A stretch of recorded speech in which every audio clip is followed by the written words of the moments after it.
Hey everyone! Tonight we're diving into the extraordinary lives and tenacity of medieval peasants, the unsung everyday survivors who managed to outlast some of the coldest, harshest nights in recorded history. From clever insulation hacks to communal sleep tactics, their experience was a story of raw endurance, creativity, and willpower. Before we get started, feel free to like the video and subscribe, but only if you truly enjoy what I create here.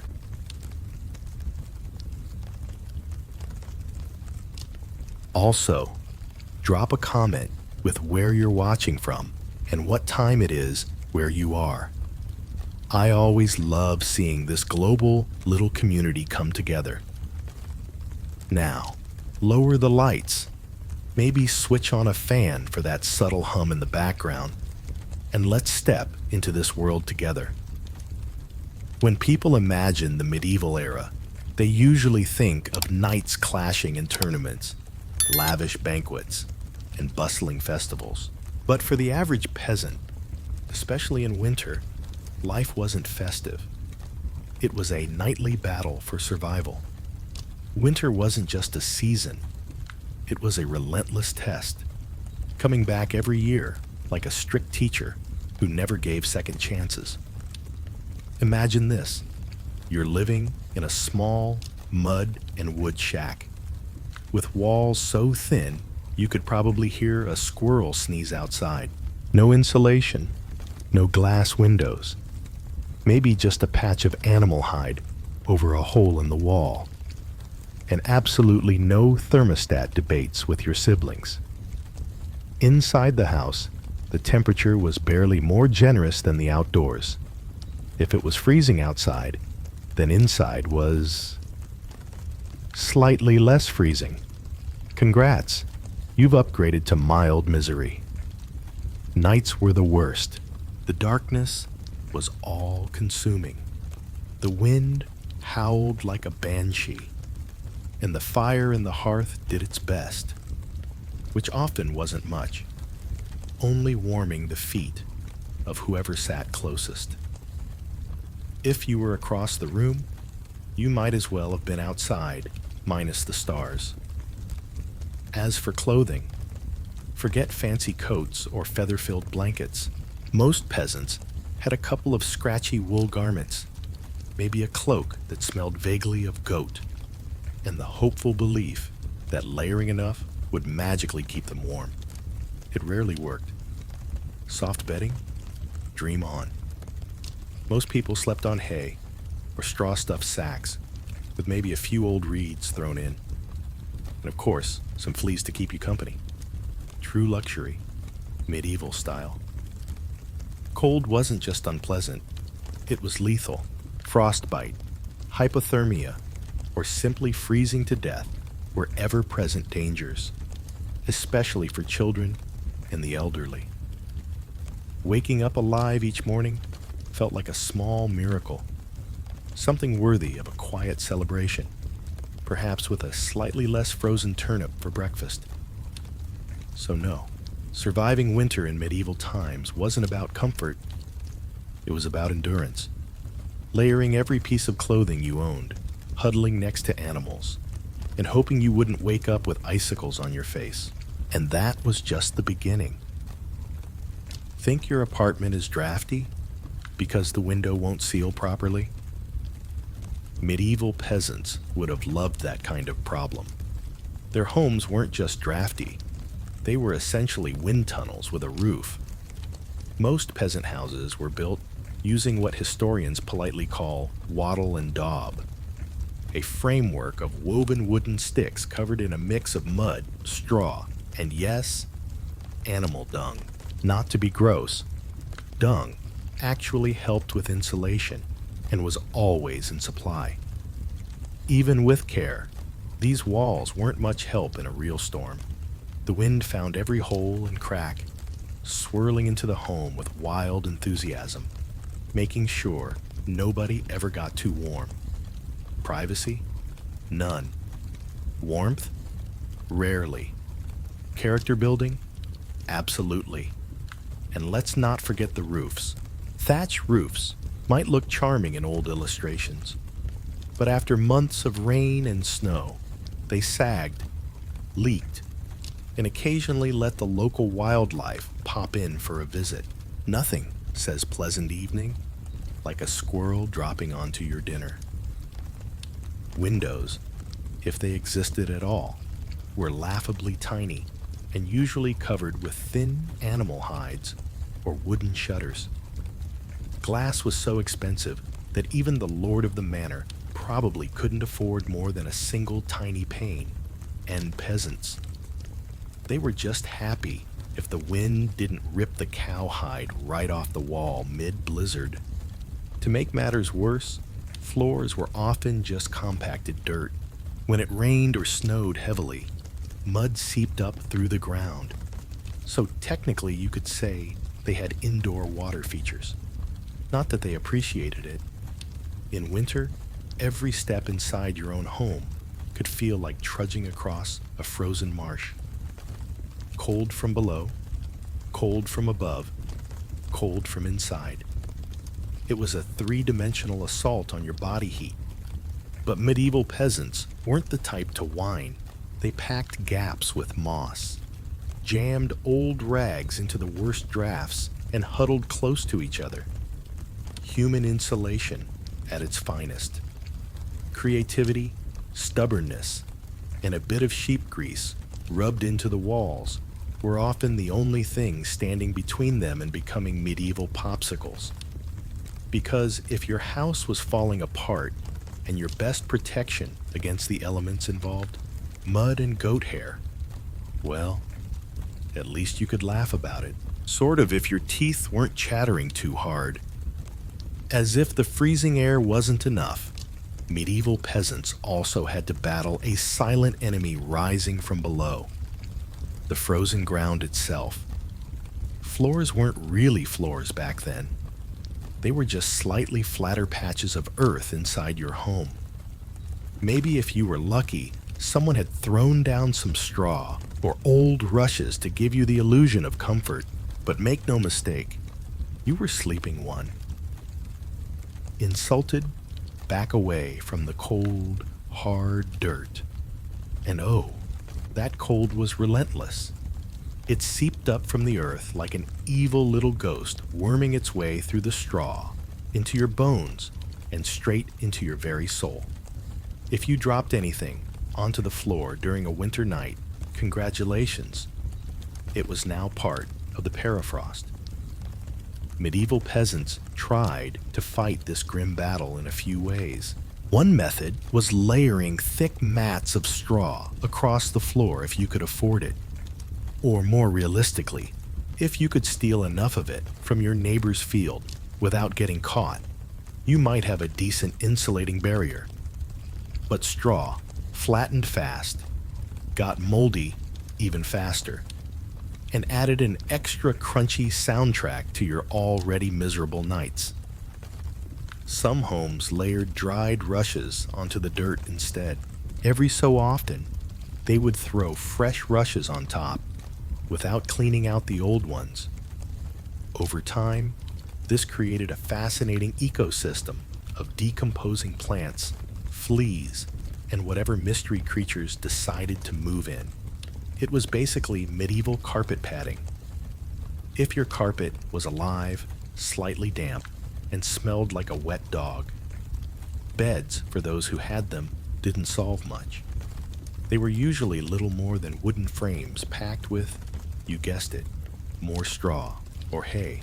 Instead of cozy mattresses, you had poking, shifting, crunchy layers that did little against the cold radiating from below. Tossing and turning wasn't about comfort. It was a desperate, awkward dance to keep blood flowing and avoid freezing one side of your body. The truth is, medieval peasants didn't conquer the icy ground so much as learn to live uncomfortably above it. A good night's sleep wasn't about dreams or softness. It was about waking up with all your toes still attached. And if you could pull that off, hey, you were doing better than most. If medieval homes had a single hero during winter, it wasn't the roof or the walls or even the brave layers of dirt and dung insulation. It was the hearth, a crackling, stubborn fire pit that served as the only real defense against the cold, the darkness, and the general gloom of medieval life. At the center of nearly every peasant home was a simple fire. No fireplace with a fancy stone mantel. No neat chimney sweeping the smoke skyward. Instead, you had a basic pit or pile of stones, some half-burned logs, and enough smoke pouring into the room to make you wonder if you were slowly becoming a ham. That's right. Most homes didn't even have chimneys. Smoke just kind of did its best. It drifted out through small holes in the roof, cracks in the walls, or right into your lungs if it was feeling lazy that evening. It wasn't ideal for breathing or your overall lifespan, but on the bright side, it did a great job of fumigating fleas and other unwanted guests. Who needs pest control when you're marinating in smoke 247? The hearth wasn't just about warmth either. It was the kitchen, the light source, and sometimes even the medieval version of a television. People sat around the fire telling stories, gossiping, or just staring into the flames because, frankly, there wasn't much else to do after sunset. Keeping the fire alive wasn't just a nice idea. It was mandatory. Letting the fire die out at night was like putting up a sign for the cold to come in and finish you off. Plus, reigniting a fire in winter wasn't as easy as striking a match. You had to work with flint, steel, kindling, and more prayers than you'd ever offered before. Everyone in the family had a duty: stoking the flames, watching the embers, adding peat, sticks, or if you were lucky, a precious piece of dry wood. It was a constant battle between human persistence and the smothering cold that wanted nothing more than to snuff you out. The hearth didn't guarantee survival, but without it, survival was downright impossible. It was a smoky, sputtering, often disappointing little fire. But in a medieval winter, it was the beating heart of hope. If there was one thing medieval peasants feared more than running out of ale, it was letting the fire go out overnight. Without that warm, flickering lifeline, the cold would creep in faster than a tax collector after harvest. And in the dead of winter, restarting a fire from scratch wasn't just inconvenient. It could be deadly. Matches didn't exist yet. Lighters dream on. Rekindling a fire meant striking flint and steel together, praying for a single precious spark, and then coddling that spark with tender love and whatever dry kindling you hadn't already burned days ago. Imagine trying to do all this in the freezing dark, half asleep with frozen fingers. Now add a hungry wolf howling in the distance for extra motivation. So peasants got smart? They banked the fire? No, not in a cozy savings account. Banking meant carefully burying the embers under a mound of ash right before bed. The ash acted like a blanket, insulating the glowing coals and keeping them alive, just barely, until morning. If you did it right, you could stroll over at sunrise, poke the pile a little, add fresh wood, and voila, fire without the frostbite. But if you did it wrong, well, let's just say, mornings got a whole lot colder and a whole lot grumpier. Fire banking was an art passed down from parent to child, like a prized family recipe. Everyone had their own little secrets. Some said, use dry ash only. Others insisted a bit of dampness was key. Some packed the embers tight. Others let them breathe. You could practically start a medieval argument just by suggesting a better fire banking method. It was the ancient version of arguing over barbecue techniques, just with slightly higher survival stakes. Sometimes banking the fire wasn't enough. A howling wind might sneak through a crack and snuff it out anyway. Or a clumsy sheep might stumble into the hearth. Yes, it happened. That's why some families took turns getting up in the night to check the coals. Basically, the medieval equivalent of sleepwalking to the thermostat. In the end, fire banking was less about mastering nature and more about buying just a few more precious hours of warmth. And if you woke up to even a single surviving ember, that was your victory right there, and enough to face another day of battling the cold. In medieval times, the phrase, "the more the merrier," wasn't just about parties. It was a winter survival tactic. When the fire sputtered and the freezing winds whistled through every crack, there was one surefire source of warmth: each other. And if that meant sleeping cheek to cheek with your entire family, neighbors, livestock, and possibly a very confused goose, so be it. Forget about personal space. Privacy wasn't even a concept. On the coldest nights, the goal wasn't comfort.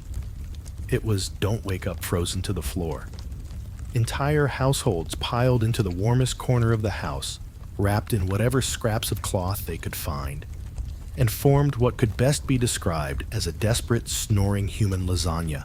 Younger kids squeezed in between parents. Grandparents snuggled under the outer layers. And if Cousin Ethel showed up unexpectedly, well, there was always room for one more. If you were lucky, you got to sleep in the middle, where body heat radiated from all sides. If you were unlucky, you were on the edge, the medieval equivalent of sleeping next to the door of a meat locker. And woe to the person who moved too much during the night. You shift once to get comfortable, and suddenly you've knocked Aunt Morid into the freezing draft by the wall. Congratulations, you're now the family villain. Sometimes even bedding was shared, a communal straw mattress that slowly flattened under the nightly weight of multiple generations. And because hygiene wasn't exactly winning any awards back then, let's just say it wasn't the most fragrant sleeping arrangement. But hey, when it's you versus frostbite, you stop being picky. Body heat wasn't just nice, it was strategic. Some medieval guides even recommended deliberately arranging the strongest, warmest people on the outside of the group, like human shields against the cold. Babies and frail elders were tucked deep in the center, treated like the precious little heat generators they were. This wasn't just about survival, though. Over time, it became part of daily life, part of family bonding. Long winter nights, huddled together, led to storytelling, singing, and undoubtedly some very interesting conversations muffled under a shared wool blanket. So next time your sibling steals your blanket or your dog hogs the bed, just remember, at least you're not fighting for elbow space between a snoring uncle and a particularly judgmental goat. If you thought modern roommates were a challenge, medieval peasants would like to introduce you to their winter housemates: cows, goats, pigs, chickens, basically anything with a pulse and a little bit of body heat. Bringing animals indoors wasn't just a quirky village tradition. It was vital for survival. Livestock generated warmth.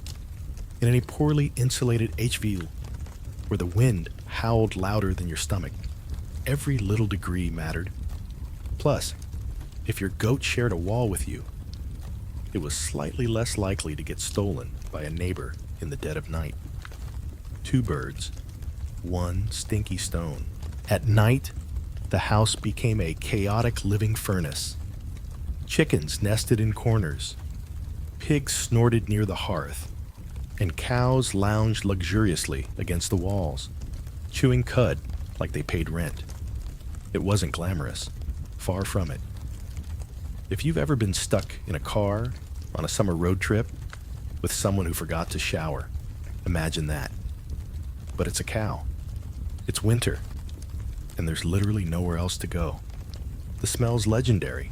By springtime, the perfume of a shared winter was something fierce.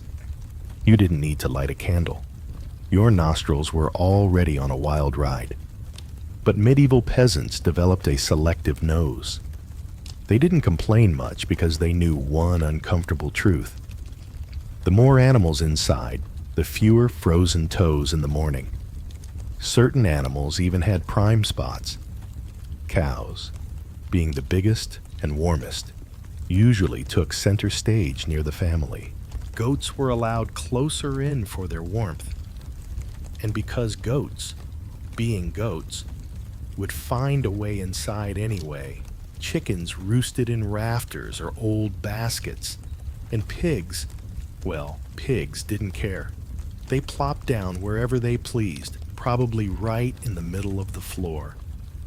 Of course, sharing your bedroom with livestock wasn't without hazards. Imagine drifting off peacefully, only to be rudely awakened by a chicken deciding your hair makes a good perch, or stepping barefoot into something suspicious first thing in the morning. Yes, medieval mornings could be full of surprises. Still, despite the noise, the smells, and the occasional hoof to the ribs, peasants understood the simple math. Cold kills, and cows cuddle whether they want to or not. In the battle against winter's icy fingers, a warm, slightly slobbery cow breath was often the deciding factor between life and death. In medieval winters, fashion wasn't about looking good. It was about not dying. Peasants weren't flipping through the latest trends.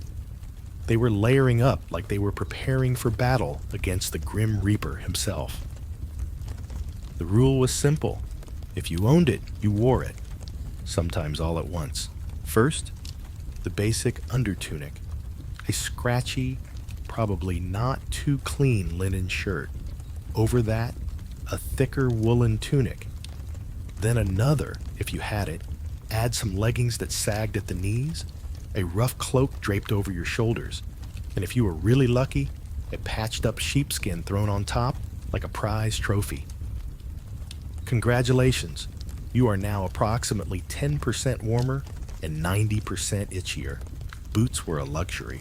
Many peasants wrapped their feet in layers of cloth or old rags and stuffed them into wooden clogs. If the cold still bit through, well, you just added another rag and hoped you didn't lose a toe. And forget about washing all these layers. Washing your clothes in the middle of winter meant dragging them to a frozen stream, smashing through the ice, and then waiting 2 days for your only shirt to dry. If it didn't just freeze into a tragic shirt cycle, most peasants wisely decided that smelling like a mix of smoke, sweat, and sheep was a small price to pay for not freezing solid. Interestingly, the dirt and grease buildup had a bonus feature: insulation. That grimy layer locked in body heat. It was like a medieval Gore-Tex jacket, just smellier and far less socially acceptable today. Hats, scarves, and gloves were prized treasures. A simple woolen cap could mean the difference between making it through the night or waking up with hair frozen to the wall. Gloves were often homemade from whatever scraps of leather or fabric people could scourge, sometimes looking more like sad puppet costumes than anything fashionable. Children were especially swaddled until they resembled overstuffed turnips waddling awkwardly around the house. The goal was to trap as much precious body heat as possible. Style, elegance, never heard of them. Warmth was the real medieval flex. So the next time you complain about layering up for a chilly day, just remember, medieval peasants walked around wearing half their wardrobe at once, looking like lumpy laundry bags and counting themselves lucky for it. In the medieval peasant playbook, dirt wasn't just something you scrubbed off. It was practically a survival tool. As it turns out, getting grimy wasn't a sign you'd given up on life.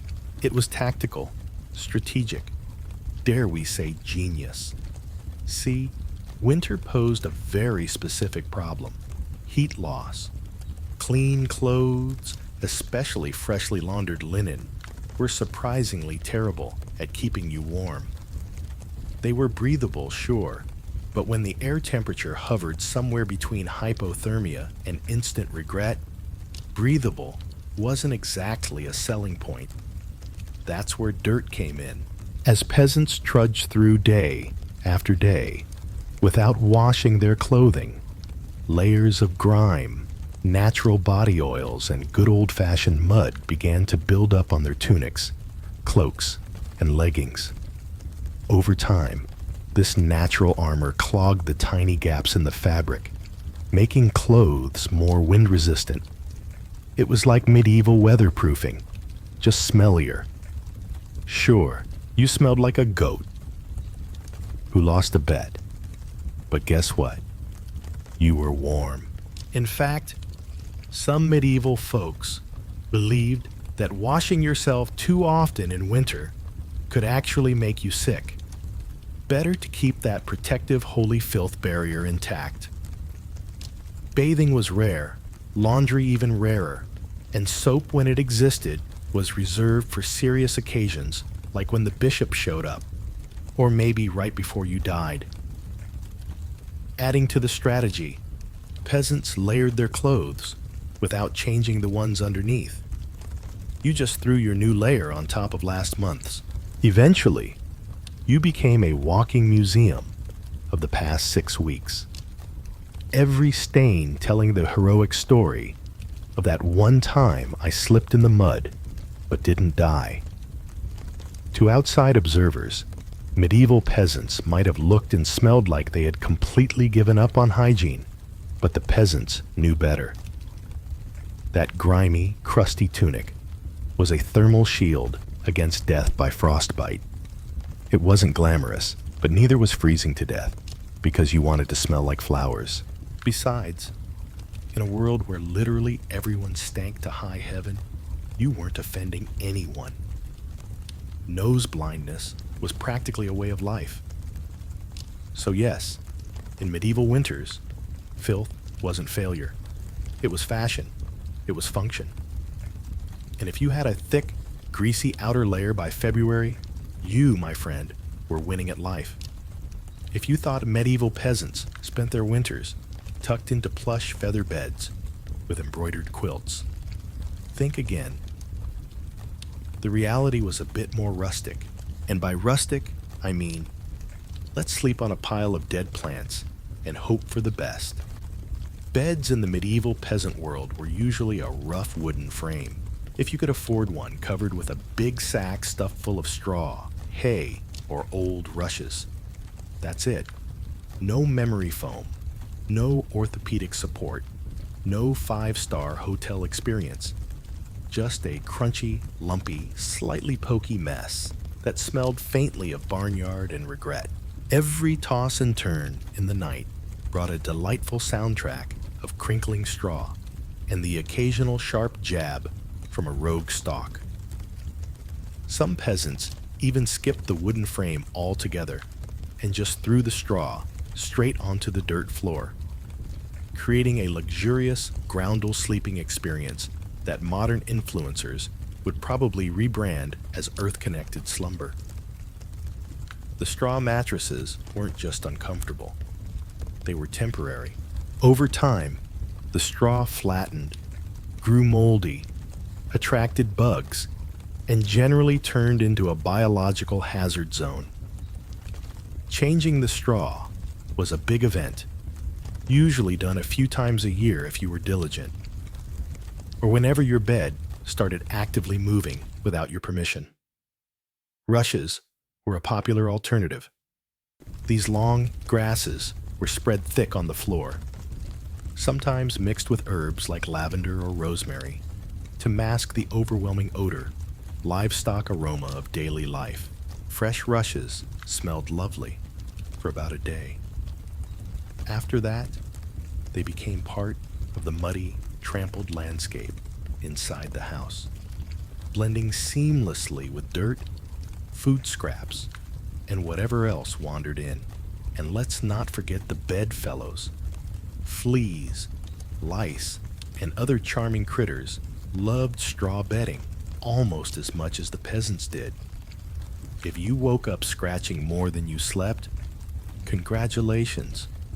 You were living the authentic medieval experience. Despite the hardships, these humble beds were lifesavers. Piles of straw provided a crucial insulating layer against the frozen earth, and clumping together atop them created pockets of shared body heat. Medieval central heating at its finest. So next time you sink into your soft, supportive mattress, just remember, somewhere out there a medieval peasant is looking down at you from history, grinning through a mouthful of missing teeth and saying, "Must be nice." When you live in a house made of sticks, mud, and optimism, you quickly learn that winter breezes aren't just a nuisance. They're personal attacks. Medieval peasants didn't just fight the cold from the outside. They fought it from inside their own homes, armed with nothing but whatever they could cram into the cracks. And trust me, there were a lot of cracks. Walls warped, mud crumbled, thatch sagged. The cold seemed to find new places to sneak in every night, like a mischievous poltergeist with a grudge. Sealing up the house became an art form. Peasants stuffed gaps with moss, straw, scraps of old cloth, bundles of dry grass, and sometimes even animal hair. If it was soft, squishy, or vaguely insulating, it was jammed into a hole somewhere. Some particularly determined souls daubed extra layers of mud and dung over the outside of their walls as an annual winter project. Imagine standing there in freezing weather, slapping cold manure onto your own house while muttering, "This is fine, this is luxury," because in a way it was. Roof leaks were another battlefield. Thatch, while cheap and plentiful, wasn't exactly waterproof, especially after a few seasons of rain and snow. Peasants would plug holes in the roof with spare bits of cloth, bundles of reeds, or in moments of true desperation, chunks of turf stolen from the nearest field. Every home eventually started to look like a slightly sad patchwork quilt made by someone who gave up halfway through. Doors, windows, if you had them, you were lucky. But even then, they were little more than wood planks hung by iron nails and sheer stubbornness. Window holes were often covered with animal hides or thick cloth, soaked in animal fat to block out the worst drafts and add a bonus aroma of mystery meat to the living space.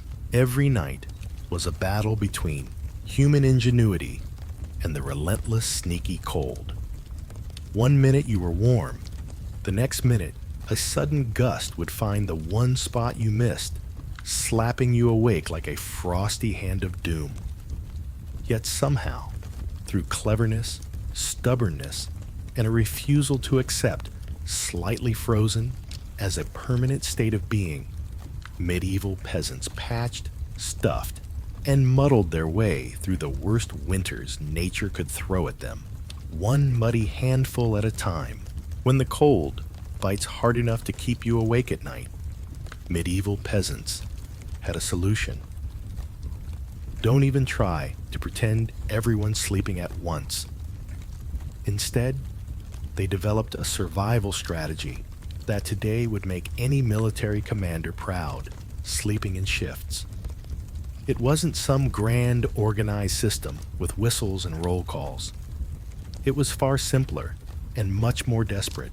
Half the household stayed awake, tending to the fire and patching up stray drafts, while the other half curled up under threadbare blankets and hay, trying to catch a few precious hours of half-frozen sleep. The fire needed constant attention. Left alone, it would die down, and restarting it, remember, was about as easy as getting a stubborn donkey to dance. So someone had to be on Ember Patrol. And since no one wanted to get up once they were finally warmish, families rotated shifts. You dozed for a few hours, got elbowed awake, then stumbled over to the hearth to poke, prod, and curse the fire back to life while trying not to step on a goat. The rotation wasn't glamorous. There were no night vision goggles, no late night snacks, and certainly no 5 more minute snooze buttons, just stiff joints, heavy eyelids, and a growing resentment toward whoever snored loudest during your shift. Children, old enough to hold a stick, were pressed into service, learning early that in winter everyone pulled their weight or froze trying. Grandparents sometimes stayed by the fire longer, both because of their experience and frankly because arthritis made lying down and getting up again a monumental event. And when it was your turn to sleep, good luck with people moving about, animals rustling, wind battering the walls, and the occasional sharp nudge from a sibling who accidentally rolled over too hard. Getting quality rest was a miracle. Yet, despite the exhaustion, the system worked. Sleeping in shifts meant that there was always a set of eyes and cold, begrudging hands ready to keep the hearth alive. The embers survived, and by extension, so did the family. So next time you grumble about waking up, to adjust the thermostat or let the cat out, spare a thought for the medieval peasant squinting into a smoking fire at 3 o'clock a.m., wondering if toes were really that important. After all, you know it's cold when you have to think about how you breathe just to stay alive. Medieval peasants didn't just battle the freezing air with cloaks, fires, and creative sleeping arrangements. They even adjusted the way they inhaled and exhaled to survive the night. The problem was simple. Deep, open-mouthed breathing pulled icy air straight into your lungs. In a world where pneumonia could kill you faster than you could say Hail Mary, that was a risk nobody wanted to take. So peasants learned the art of what you might call survival breathing. Instead of sucking in huge gulps of air like they'd just run a marathon, they kept their breathing shallow, slow, and most importantly, through the nose. The idea was to gently warm the incoming air a bit before it hit their lungs. It wasn't perfect, but it was better than coughing yourself into the grave by February. If you accidentally took a big mouthful of cold air, congratulations. You just bought yourself a ticket to a week of hacking up bits of what felt like your soul, with no doctors in sight and grandma treating you with hot onion tea and firm prayers. Some people even tucked parts of their cloaks, shawls, or rags up over their faces while they slept, creating a makeshift breath warmer barrier. Of course, this also meant you ended up with a damp, slightly soggy fabric patch clinging to your mouth by morning. But hey, it beat freezing from the inside out. Children were taught these tricks early on. Parents would scold little ones for panting like dogs indoors during the cold months. And honestly, between strict breathing lessons, itchy wool layers, and sleeping next to an aggressively gassy goat, medieval childhood winters were character building on a whole different level. At night, tucked into straw bedding under piles of cloaks, and next to a gently steaming cow, breathing became an art form. Slow, steady, nose only, and as minimal as humanly possible, like some grim medieval version of a yoga retreat. only with more frostbite and fewer inspirational quotes. In the grand survival playbook, it wasn't the flashiest strategy, but it worked. One shallow breath at a time, peasants endured another night in the long, relentless war against winter. In the endless battle against medieval winter, peasants discovered an unlikely secret weapon, a full stomach. Turns out, one of the best ways to fight off the cold wasn't another scratchy wool cloak. It was stuffing yourself with something hearty and heavy right before bed. Calories meant warmth. The more your body had to digest, the more it heated itself up doing the work. It's basic medieval thermodynamics. Eat a heavy meal, generate internal heat, and maybe, just maybe, survive until morning without turning into a peasant-shaped popsicle. So, what did medieval peasants pile onto their plates before a long, freezing night? Think thick stews, heavy with root vegetables like turnips, onions, and parsnips. Grains were lifesavers, too. Oat porridge, barley gruel, or dense, chewy rye bread. If you were especially lucky, say after a festival day or a generous slaughter, you might even get a hunk of salted pork or a slice of dried sausage thrown into the pot. This wasn't comfort food in the Instagram sense. No delicate presentation, no artisanal garnishes.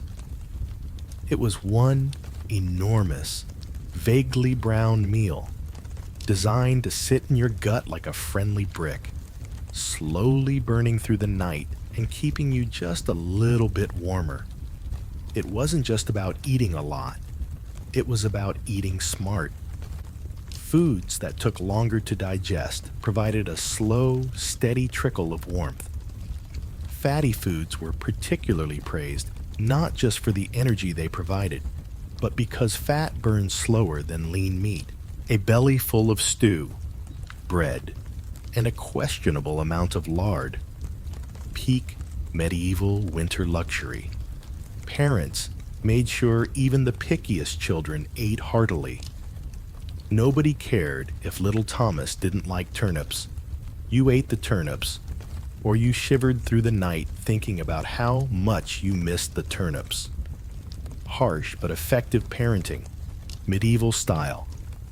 Of course, heavy nighttime eating came with its own hazards. You might be warmer, but you were also risking a night of vivid, bizarre dreams fueled by a stomach trying desperately to process an entire field's worth of cabbages. Was it worth it? Absolutely. Because in the end, peasants weren't aiming for a Michelin star meal. They were aiming to survive. And if that meant going to bed, full, bloated, and breathing gently through your nose next to a steaming cow, well, that was just another night in the ongoing quest to see another frosty sunrise.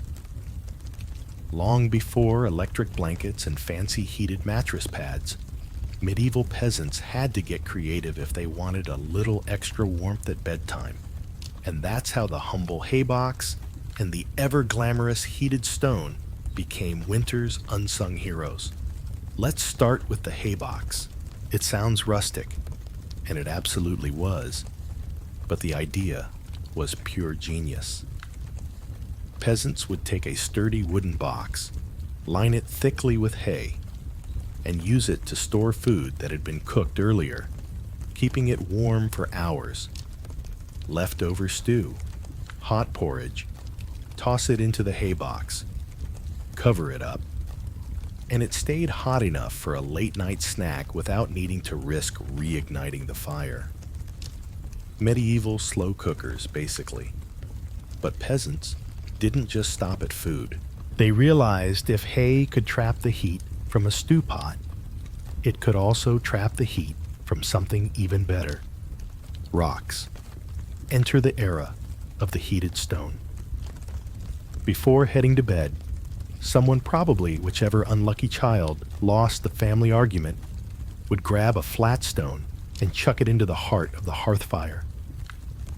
After roasting it until it was nearly too hot to touch, a fine line between helpful and third-degree burn, they'd fish it out using a stick or some old tongs.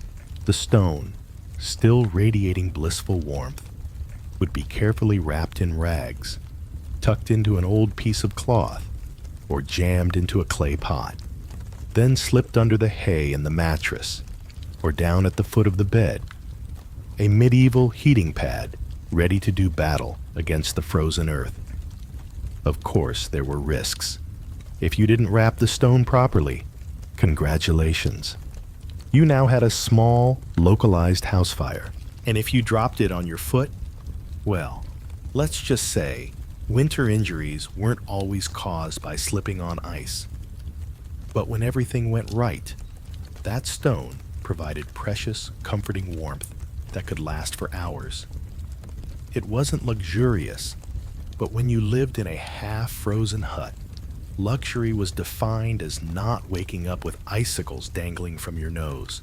In the grand arsenal of medieval winter survival, a hot rock tucked into some hay might not sound glamorous, but for peasants clinging to whatever heat they could find, it was a tiny miracle. In a medieval peasant's home, the hearth wasn't just where you cooked dinner. It was practically a family member. A temperamental, smoky, sometimes uncooperative family member, sure, but still absolutely essential to survival, especially when it came time to sleep. The closer you were to the fire, the better your odds of waking up unfrozen. That meant sleeping arrangements were less about personal preference and more about strategic positioning. Infants, the elderly, and anyone sick or frail got first dibs on prime real estate. Parents, older kids, and sturdier adults fanned out from there like human insulation layers. Being assigned a spot close to the fire wasn't just kindness. It was basic survival math. Babies were fragile heat generators, and elders were precious repositories of family knowledge. And let's be honest, the best gossip. Protecting them with prime warmth was non-negotiable. But it wasn't all cozy toasting by the flames. Too close, and you risked waking up with your hair singed or your cloak smoldering suspiciously. Too far, and you were basically camping in an icebox. It was a delicate dance. Stay near enough to bask in the fire's glow, but not so near that you had to explain to your neighbor why you now looked like a half-cooked roast. The fire also didn't spread warmth evenly. It mostly roasted the people directly in front of it, while everyone else fought over the narrow cone of heat like cold lizards jostling for a sunbeam. If you were lucky enough to fall asleep facing the fire, you might have one blissfully warm side, and one side frozen so solid you could probably knock on it. Pets and livestock, of course, muscled in too.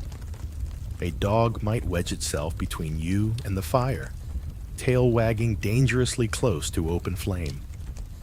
Chickens sometimes perched perilously on hearthstones, clucking softly into the night like tiny, feathery guardians of warmth. Every crackle of the logs, every shift of glowing embers was a tiny promise. You're still alive. You're still warm for now. And so, peasants drifted into uneasy sleep, lulled by the fire's pops and hisses, each breath forming small clouds in the frigid air beyond the fire's fragile circle.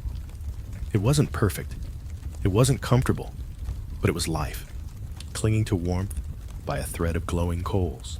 In the medieval world, no one survived winter alone, unless they wanted to become a very stylish frozen statue by January. Survival wasn't just a family affair. It was a village project. A messy, muddy, loud collaboration, where everyone's warmth and life depended on everyone else. The peasants knew that in the dead of winter, a strong fire and a pile of hay could only do so much. If your neighbor's house went dark, you noticed. If the smoke from old Tom's hearth suddenly stopped curling into the sky, someone went to check. And not just because Tom owed you a chicken, though that might be part of it, but because community meant survival. Villages had unofficial winter watchers, often the young or the elderly, who couldn't work the fields, but could keep an eye on who was coughing too hard, who hadn't come to barter at the market in a few days, or whose home looked a little too still in the morning frost. These people were the medieval version of neighborhood patrol, minus the reflective vests, plus a lot more sheep. If a family's fire went out, it was a near emergency. A good neighbor would rush over with a glowing coal bundled in rags. Or better yet, invite them into their own smoky, overcrowded hut for the night. Yes, it meant squeezing an extra 4 bodies into an already cramped space. But it was better than finding frozen friends come spring thaw. Communal food stores played a role too. During especially brutal winters, villages sometimes pulled their last salted meat, grain, and dried vegetables. It was grim charity. No one had much, but a few communal meals could be the difference between staggering into spring or not. Even children understood the stakes. They helped deliver wood, shared embers, and ran urgent messages when someone needed help. No one was too small or too tired when winter came knocking. Sure, medieval villages weren't all sunshine and hugs. Feuds happened. Disputes over land, goats, or who borrowed whose good cooking pot never really went away. But when the nights grew deadly cold, old grudges were often quietly shelved. After all, a rival was still worth saving, because tomorrow it might be you needing rescue. In the icy heart of winter, the village became one big, stubborn family. Sometimes dysfunctional, often hilarious, always fiercely determined to survive together. One muddy boot, one crackling ember, one frozen smile at a time. When medieval peasants faced the merciless cold of winter, they didn't just pile on cloaks or stoke the fire. They prayed a lot. Because when the wind howled like wolves outside your paper-thin walls and the fire shrank into sullen embers, you wanted every possible advantage, including a little divine intervention. Faith wasn't just a Sunday affair back then. It was woven into every frozen breath. Before crawling under layers of straw and scratchy wool, families would kneel together, offering up hurried prayers to keep the fire burning, the roof intact, and their toes attached by morning. Saints became more than distant holy figures. They were winter's frontline defense. Same, for instance, was called upon to protect against throat ailments, not a minor concern, when one mouthful of icy air could land you coughing up your soul. St. Nicholas wasn't just the jolly gift giver of later legend. He was also asked to protect households from sudden ruin during the lean, deadly months. Superstitions wrapped themselves snugly around daily survival. Some families sprinkled a little holy water near the hearth before sleeping, hoping it would protect against evil spirits, or at the very least, mischievous drafts. Others marked doorways with blessed chalk after certain feast days, pleading for warmth and luck to find their way inside. Candles played a role too. Special vigil candles, often blessed by the local priest or the most pious old woman in the village, were sometimes kept burning throughout the night, a flickering plea against the cold darkness clawing at the walls. And of course, no serious winter prayer session was complete without a few promises. Dear Lord, if you just get us through this night, I swear I'll be kinder to my neighbor, even the one who keeps stealing our turnips. Faith wasn't some abstract comfort. It was a daily, urgent conversation. The peasants weren't asking for luxury, just survival.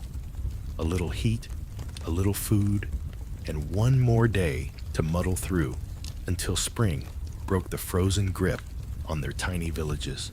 It was simple, raw hope, whispered into the smoky rafters, tangled in breathless prayers, and tucked under itchy blankets that somehow carried them through the endless, merciless nights of winter.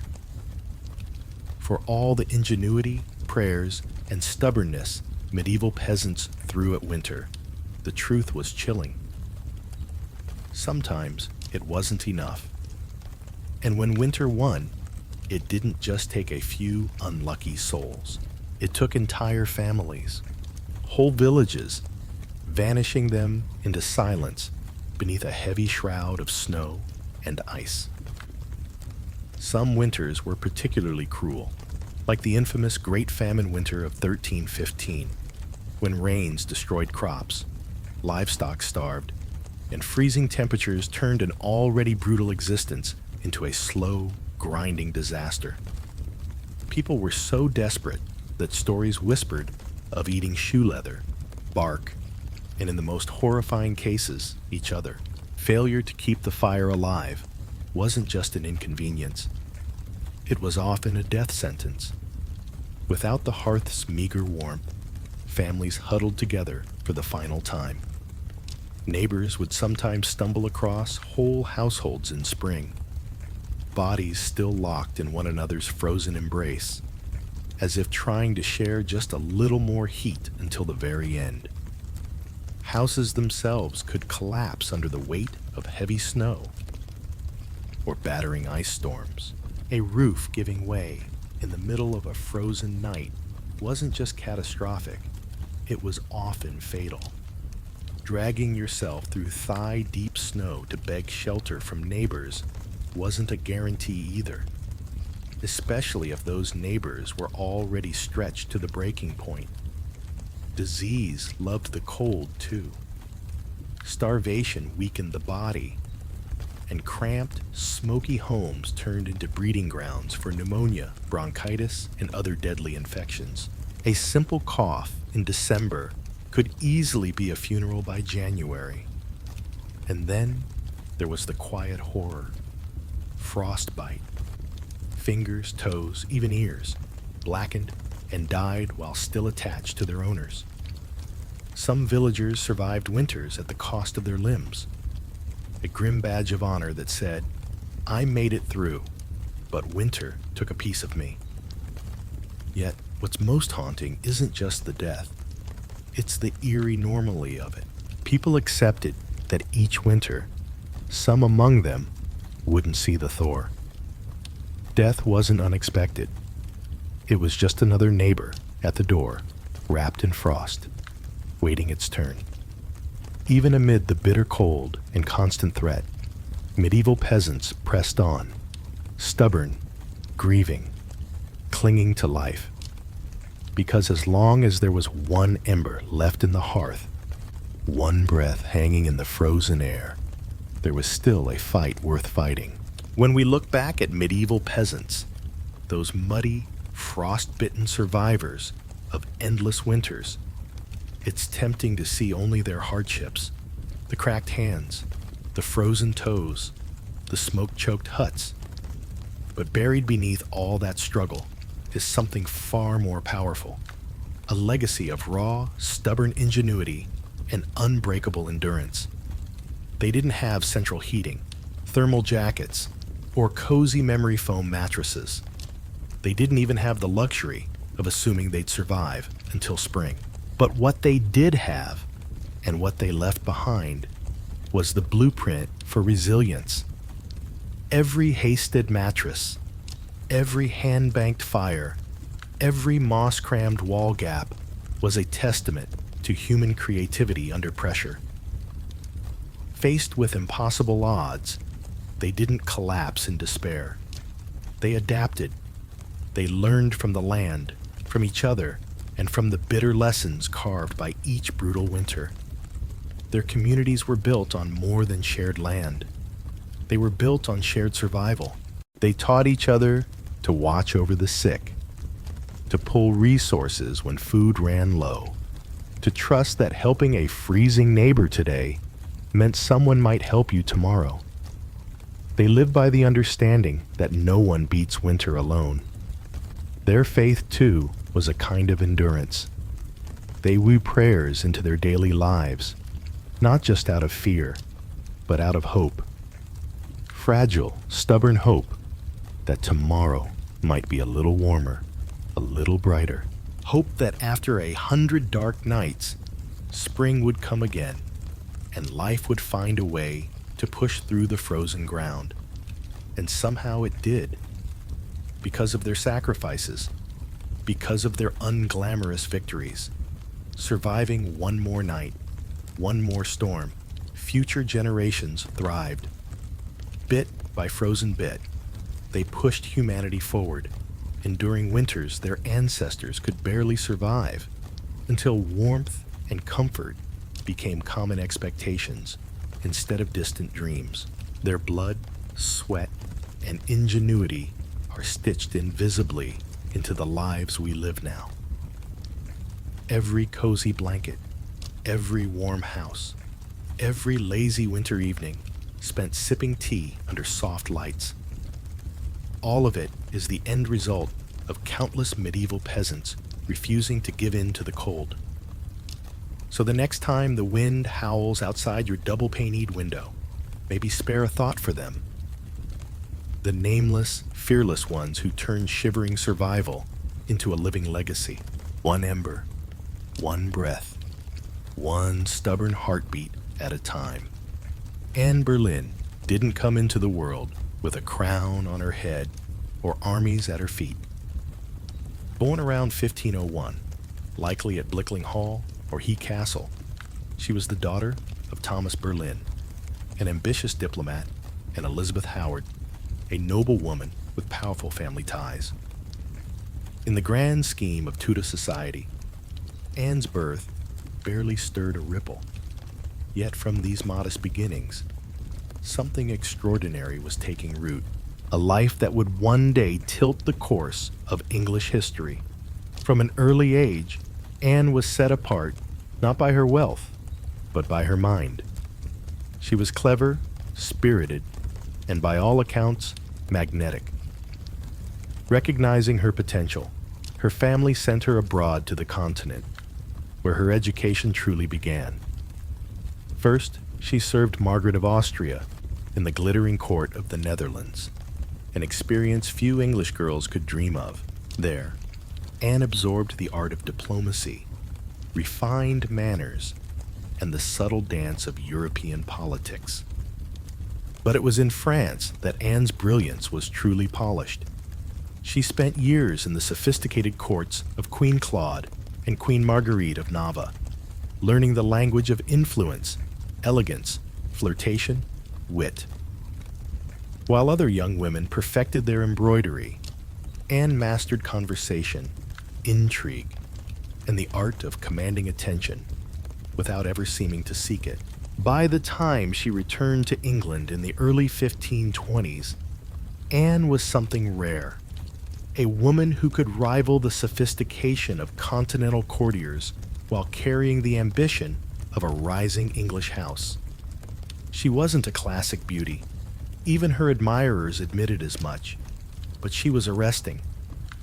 Dark eyes that sparked with intelligence, a quick musical voice, a way of moving that suggested purpose, just barely concealed beneath layers of courtly grace.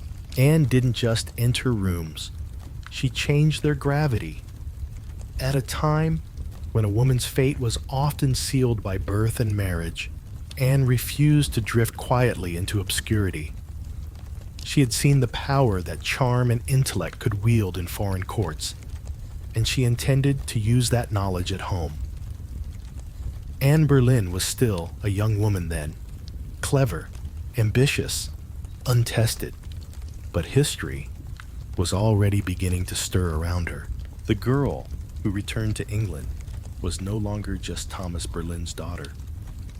She was a player in a larger game, one that would soon engulf the crown itself.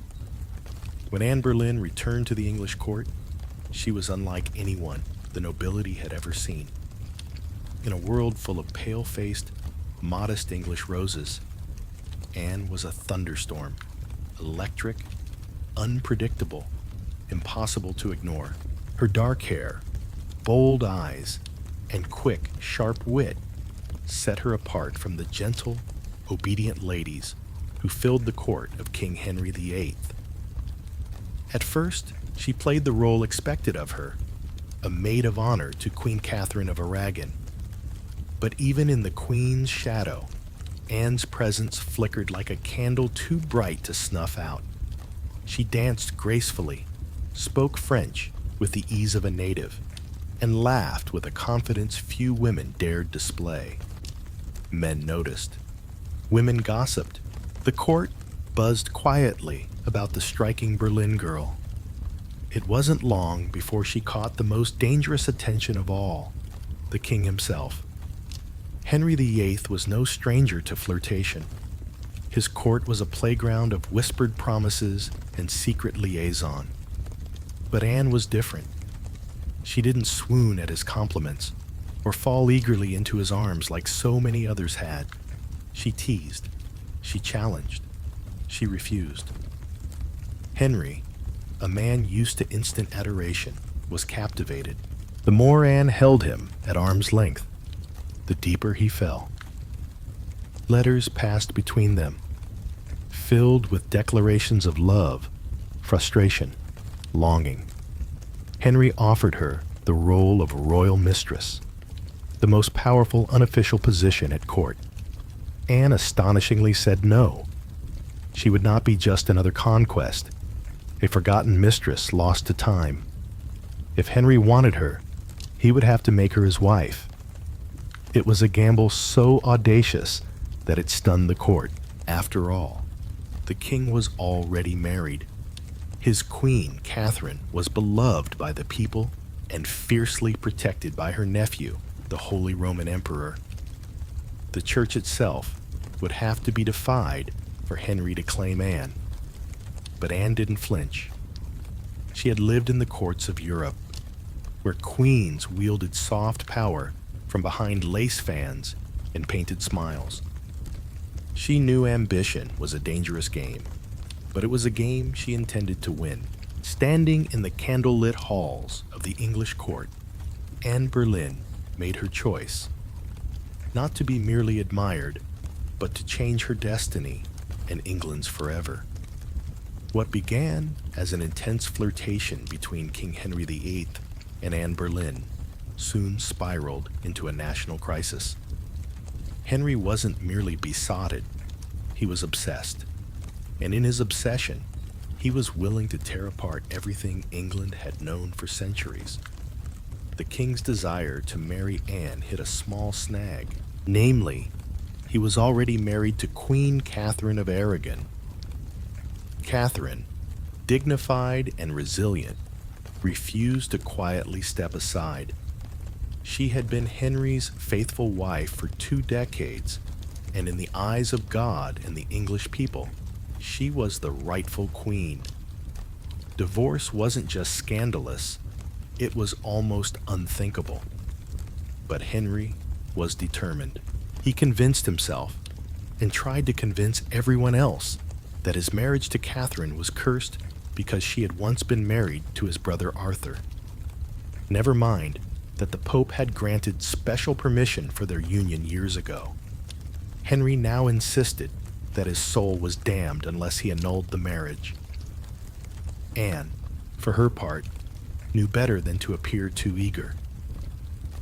She kept herself just out of reach, alternately encouraging Henry's hopes and maintaining her distance. Every glance, every word was measured. She wasn't merely aiming for marriage. She was positioning herself to become Queen of England. The court erupted into whispers and factions. Some noble families eagerly courted Anne's favor, seeing the winds of power shifting. Others clung fiercely to Queen Catherine, horrified at the idea of Anne replacing her. Diplomats wrote desperate letters back to Rome. Foreign monarchs threatened retaliation. Henry's own advisors shifted uneasily, sensing the ground trembling beneath their feet. As months turned into years, Henry's frustration grew. He bombarded the Pope with petitions, maneuvered his lawyers into finding loopholes, and slowly began to realize that the Church would not bend easily. Catherine had powerful allies, including her nephew, Emperor Charles V, the most powerful man in Europe. Still, Henry pressed on, defying advice, tradition, and increasingly the law itself. His courtship with Anne had become something far greater than personal desire. It was now a challenge to the very structure of England's political and religious life. Anne wasn't just capturing a king's heart. She was dragging an entire kingdom into uncharted waters. A dangerous game had begun, and there could be no turning back. After nearly 7 agonizing years of maneuvering, scandal, and diplomatic chaos, Anne Boleyn's gamble paid off. In January 1533, she secretly married Henry VIII. A bold move, given that he was still technically married to Catherine of Aragon in the eyes of the Pope and much of Europe. By June, Anne was crowned Queen of England in a lavish ceremony at Westminster Abbey. It should have been the crowning moment of her life, but the atmosphere was far from universally joyful. The people of London watched with weary eyes. Some cheered, others muttered prayers for Queen Catherine. Many wondered if this new queen, with her French manners and daring spirit, was a blessing or a curse. Anne entered her queenship not as a beloved figure, but as a storm. Unlike Catherine, who embodied traditional English values of humility and piety, Anne was dazzling, provocative, and politically savvy. She wore bold colors, commanded the court with sharp intelligence, and made powerful enemies with breathtaking speed. Her position, while seemingly secure, was also terrifyingly precarious. Everything rested on one thing: providing Henry with a male heir. Anne knew this as keenly as anyone. She was not merely Henry's lover anymore. She was the hope of a dynasty. Early in her pregnancy, Anne and Henry were elated, certain the child would be a boy. But in September 1533, Anne gave birth to a daughter, Elizabeth. To Anne's credit, she masked her crushing disappointment with grace, insisting the next child would surely be a son. Henry, however, was less composed. His eyes, once full of adoration, now flickered with doubt. Still, for a time, Anne's star burned brightly. She reshaped the English court in her image, elevating her family to unprecedented heights and becoming the first queen in English history. Crowned with the sacred oil usually reserved for kings, her influence was vast. Foreign ambassadors sought her favor. Couriers reshuffled alliances to be in her good graces. The once obedient Henry began moving England officially away from Rome, creating the Church of England with himself at its head, all so that Anne's crown could not be questioned. Yet even in her triumph, dark clouds gathered. Friends whispered behind their hands. Rivals circled, waiting. And Henry, fickle and restless, was already beginning to look beyond the brilliant woman who had rewritten the kingdom for him. Anne had won the throne, but keeping it would demand more than charm, ambition, or even love. Anne Boleyn had climbed higher than almost any woman of her time, but the higher you rise, the harder the fall. Almost from the moment she placed the crown on her head, the cracks in her world began to show. At the heart of Anne's struggles was the pressure to produce a male heir. Her first child, Elizabeth, though bright and healthy, was not the son Henry V had hung his dynastic hopes upon, and the clock was ticking. Anne suffered multiple pregnancies in quick succession, but heartbreak followed. Miscarriages that left her physically weakened and emotionally battered. Each lost child chipped away at the foundation she had built. Henry, once passionately devoted, began to pull away, his disappointment carving rifts between them. Anne, never one to suffer in silence, argued, demanded, fought to keep her place.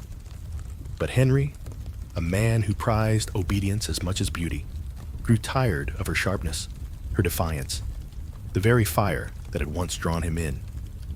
Outside the royal chambers, enemies were gathering like wolves. Many nobles who had tolerated Anne's rise with gritted teeth now openly schemed for her downfall. Catherine of Aragon's supporters never forgave Anne for what they saw as theft and sacrilege. Even commoners whispered against her, calling her the Great, blaming her for the schism with Rome and the heavy-handed changes that followed. And then came Jane Seymour. Quiet, demure, everything Anne was not. Jane captured Henry's wandering attention just as Anne's influence began to wane. Where Anne had dazzled him with brilliance and challenge, Jane offered soothing compliance. It was a dangerous shift, and Anne, perceptive as ever, saw it happening. She tried to reclaim her position, lavishing attention on Henry, promising more sons, begging for patience. But the king, ever fickle, had already begun imagining life without the woman for whom he had once torn a kingdom apart. Anne's political enemies, including Thomas Cromwell, once her ally, sensed the changing tide. They began laying the groundwork for a campaign of destruction, quietly gathering accusations, rumors, and witnesses. The woman who had played the dangerous game of ambition so masterfully was now losing ground. Anne had won her crown through cunning and courage, but in the brutal, shifting world of Henry's court, past victories meant little. Only fresh success mattered, and Anne's enemies were sharpening their knives. The queen who had shattered a kingdom would soon see how quickly a kingdom could shatter her. Anne Boleyn's enemies didn't attack her with armies or swords. They came with whispers, secrets, and carefully sharpened lies. In the back rooms of court, betrayal was brewing. Silent, patient, deadly. Thomas Cromwell, once Anne's greatest ally in the English Reformation, had turned against her. Their alliance had been built on mutual ambition, but now their interests clashed. Anne wanted reforms to help the poor and limit the power of greedy nobles. Cromwell wanted stability, favor with Henry, and no interference. Anne's boldness had made her dangerous, and in Henry's fickle heart, love had curdled into irritation, suspicion, and cold detachment. Anne had few true friends left. Even her charm, once her greatest weapon, now grated against the court's hunger for a gentler, more pliable queen. And Jane Seymour, quiet and calculating, waited just out of sight, the perfect contrast to Anne's fading fire. It was Cromwell who moved first, knowing Henry was restless, knowing that the king wanted an exit, but lacked a convenient excuse. Cromwell offered a solution. What if Anne could be removed, not by divorce, which would humiliate Henry, but by disgrace? The accusations were wild, monstrous, even adultery, incest, conspiracy against the king. Anne, the proud, brilliant queen, painted as a betrayer, a temptress, a threat to the very crown she once redefined. Cromwell carefully gathered evidence, coaxing confessions under torture, twisting courtly flirtations into damning testimony. Several men, including Anne's own brother, George Boleyn, were arrested, The charges made little sense. They were riddled with contradictions and impossibilities. But in Henry's court, truth was whatever the king needed it to be. Anne, sensing the tightening noose, fought desperately. She appealed to Henry's memory, to the love they had once shared, but it was no use. The man who had once torn England apart for her now refused to meet her eyes. In May 1536, Anne was arrested and taken to the Tower of London. As the great gate slammed shut behind her, she knew the truth. She was no longer a queen.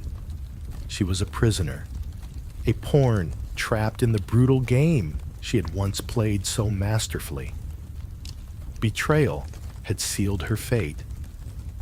And now alone in the tower, Anne Boleyn waited for the final move.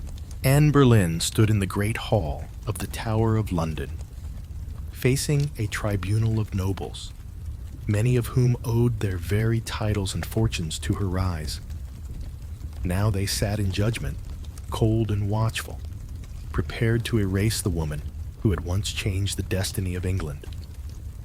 The charges against her were shocking. Adultery with multiple men, including her own brother, George Boleyn, high treason, conspiracy against the king. In another world, such accusations against a queen would have been unthinkable. But here, now they were simply theater, a grim performance designed to give Henry VII exactly what he wanted. Anne's downfall wrapped in a thin veil of legality. Anne defended herself with the same fire that had once won Henry's heart. She denied every accusation with intelligence, precision, and an unwavering composure that astonished even her enemies. She reminded them that she had been crowned with sacred oil, chosen by God, and anointed as Queen of England. She reminded them of her loyalty, her sacrifices, her love. But it was all for nothing. The verdict had been decided long before Anne set foot in the courtroom. The trial was a spectacle for the court and for the people, a public unmaking of a once unbreakable woman. Witness after witness, many coerced or bribed, spoke damning words. Dates and places contradicted each other. Evidence was flimsy when it existed at all. But the truth was irrelevant now. Anne was found guilty. Her brother George and the other men accused with her were sentenced to death as well. Anne would be executed by beheading, a merciful sentence compared to the usual traitor's death of hanging, drawing, and quartering. When the verdict was read and did not break, she stood tall, her face pale, but her spirit fiercely intact. In those final moments, before being led back to her cell, she spoke clearly, declaring that she was prepared to die and prayed that God would have mercy on her soul. As the heavy doors of the hall closed behind her, the court exhaled in relief. The storm Anne had been brilliant, dangerous, unforgettable, was nearly over. But even then, they did not understand. They were not erasing Anne Boleyn. They were immortalizing her in betrayal, in tragedy, and in legend. After her trial, Anne Boleyn was returned to the Tower of London, not as the triumphant queen who had once commanded England, but as a condemned prisoner awaiting death. Yet even facing the end, Anne refused to crumble. In the cold, echoing halls of the tower, Anne prepared herself. She spent hours in prayer, kneeling on the hard stone floors, her hands clasped tightly, her voice steady. She confessed to no crimes because she believed she had committed none. She was not afraid to die, she said, but she prayed that her death would bring peace to the kingdom and perhaps mercy to her little daughter, Elizabeth. Her ladies in waiting, those few who had stayed loyal, wept in private. Anne comforted them instead of the other way around. She joked bitterly at times, that she would be remembered as a queen who had lost her head. In her dark humor was the stubborn spark that had made her unforgettable. Henry VIII, meanwhile, showed no sign of mercy. He had already turned his attention to Jane Seymour. Even before Anne's execution date was finalized, Henry was arranging his next marriage. For Anne, this final betrayal from the man who had once torn down a kingdom for her must have been the deepest cut. On May 18th, 1536, Anne was told she would die the next morning. She slept little that night.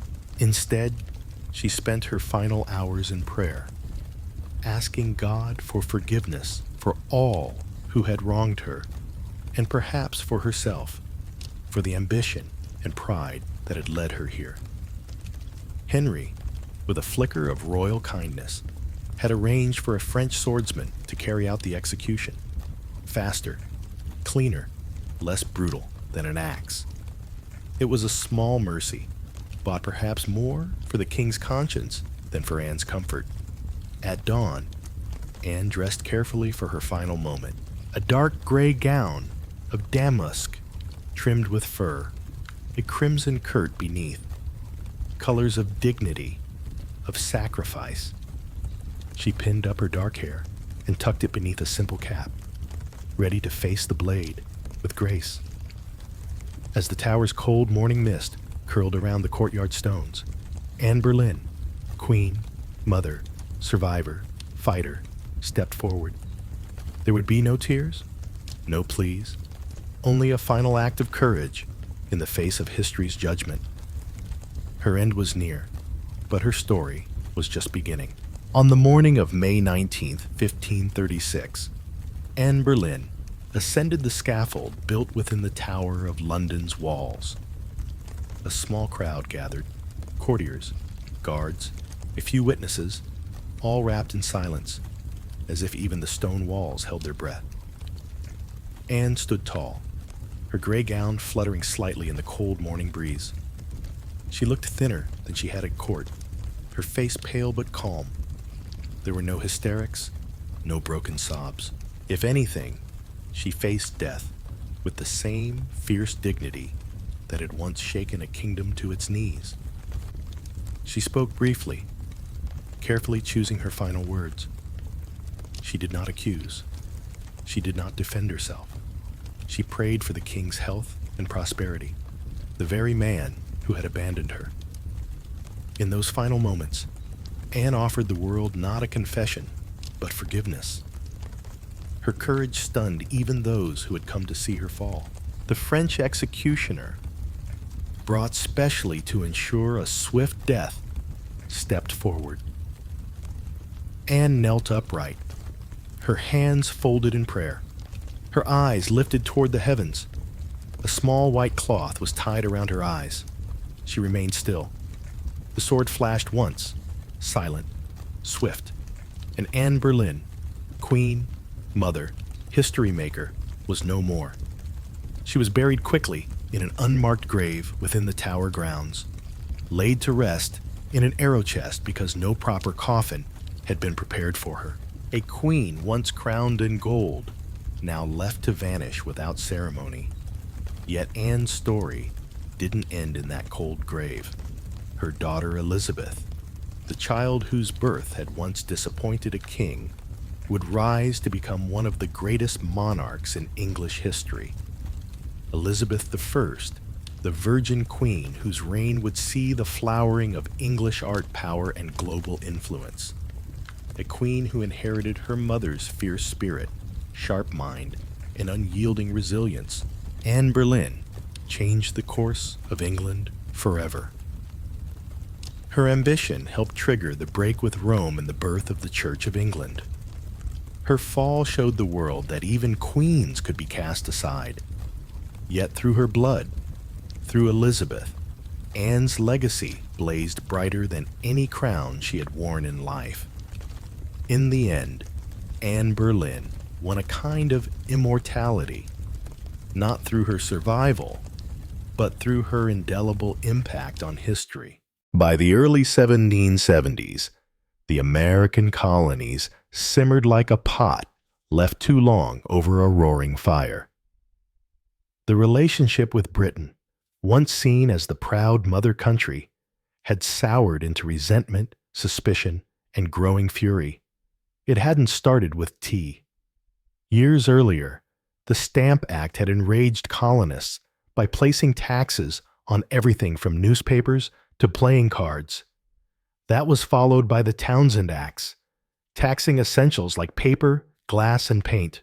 Each new law, passed thousands of miles away by a parliament in which the colonists had no representation, was like another spark landing in dry brush. At first, the anger showed itself in polite petitions and fiery pamphlets. Colonial assemblies drafted formal protests. Merchants organized boycotts.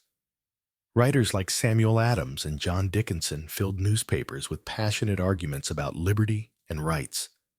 But as time wore on, frustration deepened into something darker. A slow realization that Britain wasn't listening. Worse, Britain didn't care. Many colonists clung to the hope that if they just made enough noise, if they just reasoned hard enough, Parliament would repeal the taxes. And sometimes they did. The Stamp Act was famously repealed after loud colonial protest. But every small victory was followed by new legislation, new taxes, new insults. It wasn't about the money. It never really was. The taxes themselves were modest by British standards. What infuriated the colonists was the principle. They were being taxed without consent, treated as subjects rather than citizens, ruled like distant possessions rather than partners. Boston, more than any other city, became the beating heart of resistance. The Sons of Liberty, a secretive, fiery group of patriots, grew louder and bolder. In 1770, tensions exploded into violence when British soldiers fired on unarmed civilians in what became known as the Boston Massacre. Blood had already stained the cobblestones. Trust was a thing of the past. By 1773, the colonies were teetering on the edge. A final insult would tip them into open defiance, and it came not in the form of soldiers, or new laws, or armies, but in the quiet, seemingly harmless shape of crates stacked with tea. The colonists didn't know it yet. But the night that tea floated in the cold waters of Boston Harbor, the world would change forever. In 1773, Parliament made a critical miscalculation. Believing the American colonies would quietly accept cheaper tea, they passed the Tea Act, a law that was supposed to save the struggling British East India Company and incidentally reassert Britain's right to tax the colonies. On paper, it looked like a good deal. The Tea Act allowed the company to sell tea directly to the colonies, cutting out the middlemen, slashing prices, and offering a luxury product at a bargain, a few pennies cheaper. What could possibly go wrong?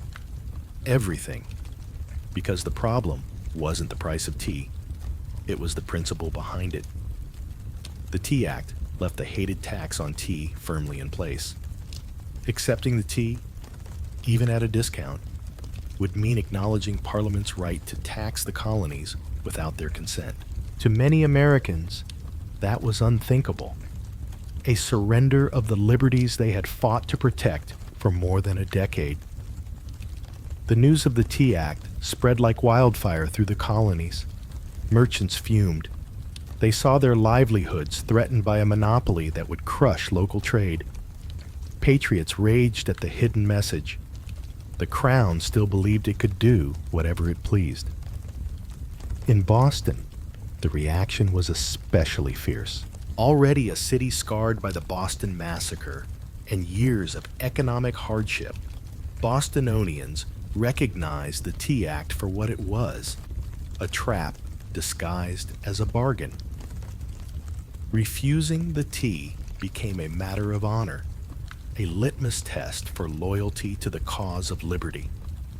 Public meetings swelled. Newspaper columns burned with fiery rhetoric. Groups like the Sons of Liberty, led by Samuel Adams and others, organized boycotts, vowing that no East India Company tea would be unloaded, sold, or drunk on American soil. All across the colonies, ships carrying the controversial tea were turned away by local resistance. In ports, from New York to Charleston, the message was clear: we will not be bought. But in Boston, fate twisted differently. 3 ships, the Dartmouth, the Elenina, and the Beaver, arrived, anchored in the harbor, and sat there refusing to leave. Royal officials insisted the tea be unloaded. The colonists refused. A deadlock grew, taut as a drawn bow ring. The tension was unbearable. A single act would break it, and history would never be the same again. As the British tea ships sat stubbornly anchored in Boston Harbor, the city itself transformed into a powder keg.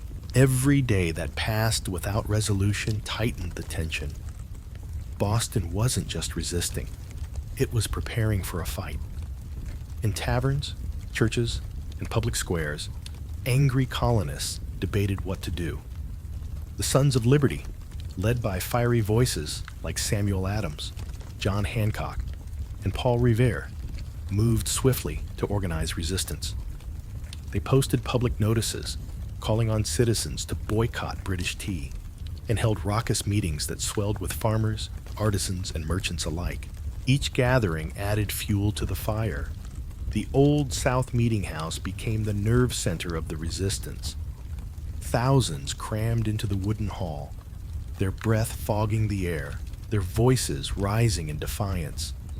Here, resolutions were passed, speeches were made, and tempers boiled. Each vote against the unloading of tea was another hammer blow against British authority. But while the people of Boston stood united, the clock was ticking. British law demanded that imported goods, like tea, be unloaded and the tax paid within 20 days. If the ships remained after the deadline, customs officials would seize the cargo and the tax would be collected by force. The Sons of Liberty understood that once the tax was paid, even under protest, the principle would be lost. It wasn't just about the tea anymore. It was about whether the colonies would accept being treated as subjects without rights, or whether they would stand and fight for their future. Meanwhile, the royal governor of Massachusetts, Thomas Hutchinson, dug in his heels. He refused to let the tea ships leave without unloading their cargo, demanding that the law be obeyed. Colonial outrage be damned. To him, backing down meant admitting that mobs, not monarchs, ruled the colonies. Boston's standoff became a spectacle. Every man, woman, and child knew that something was coming.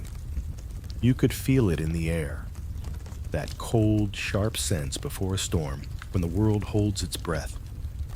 All it would take was one spark to ignite an explosion. And somewhere among the crowded streets and crowded hearts of Boston, a decision was quietly taking shape.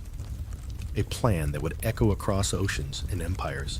December the 16th, 1773 dawned gray and cold over Boston, a city balanced on the edge of history. For nearly 3 weeks, the tea ships had sat in the harbor like ticking bombs. Now, the final deadline had arrived. According to British law, the tea had to be unloaded and the tax paid within 20 days of a ship's arrival. If it wasn't, customs officials could seize the cargo and British troops could be called in to enforce the law. Everyone knew it. Everyone knew what was at stake. If the tea came ashore, the principle was lost.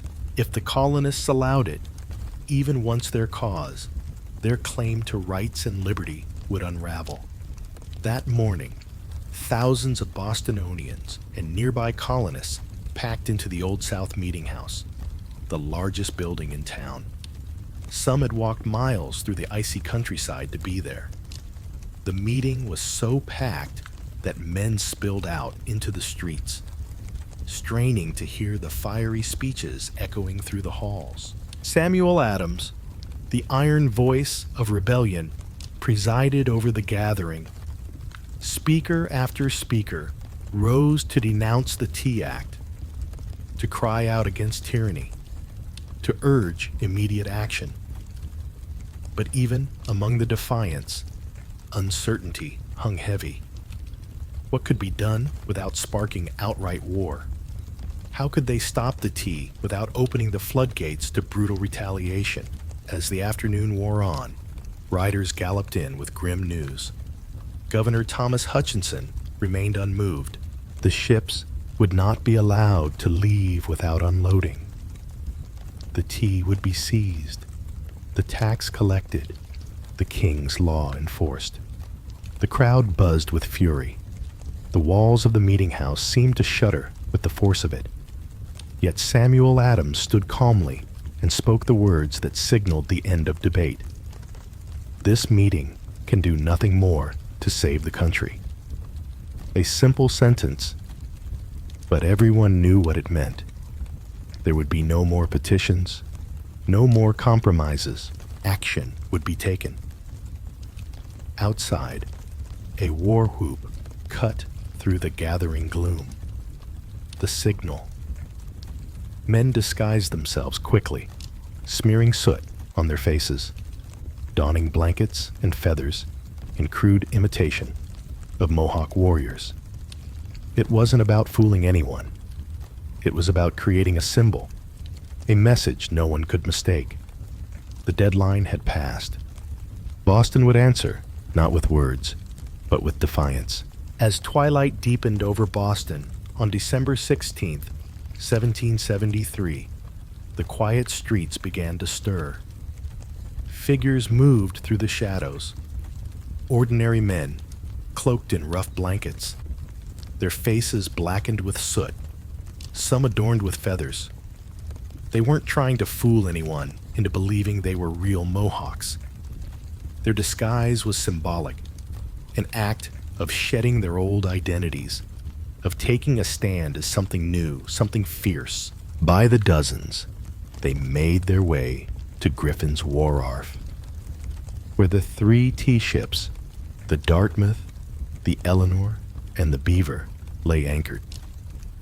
The harbor water churned cold and dark beneath them, thick with a sharp bite of winter air.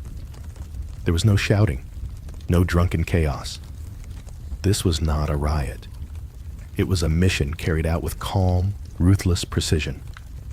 Armed with hatchets and clubs, the disguised colonists swarmed the ships, overwhelming the few crew members still aboard. No harm came to the sailors.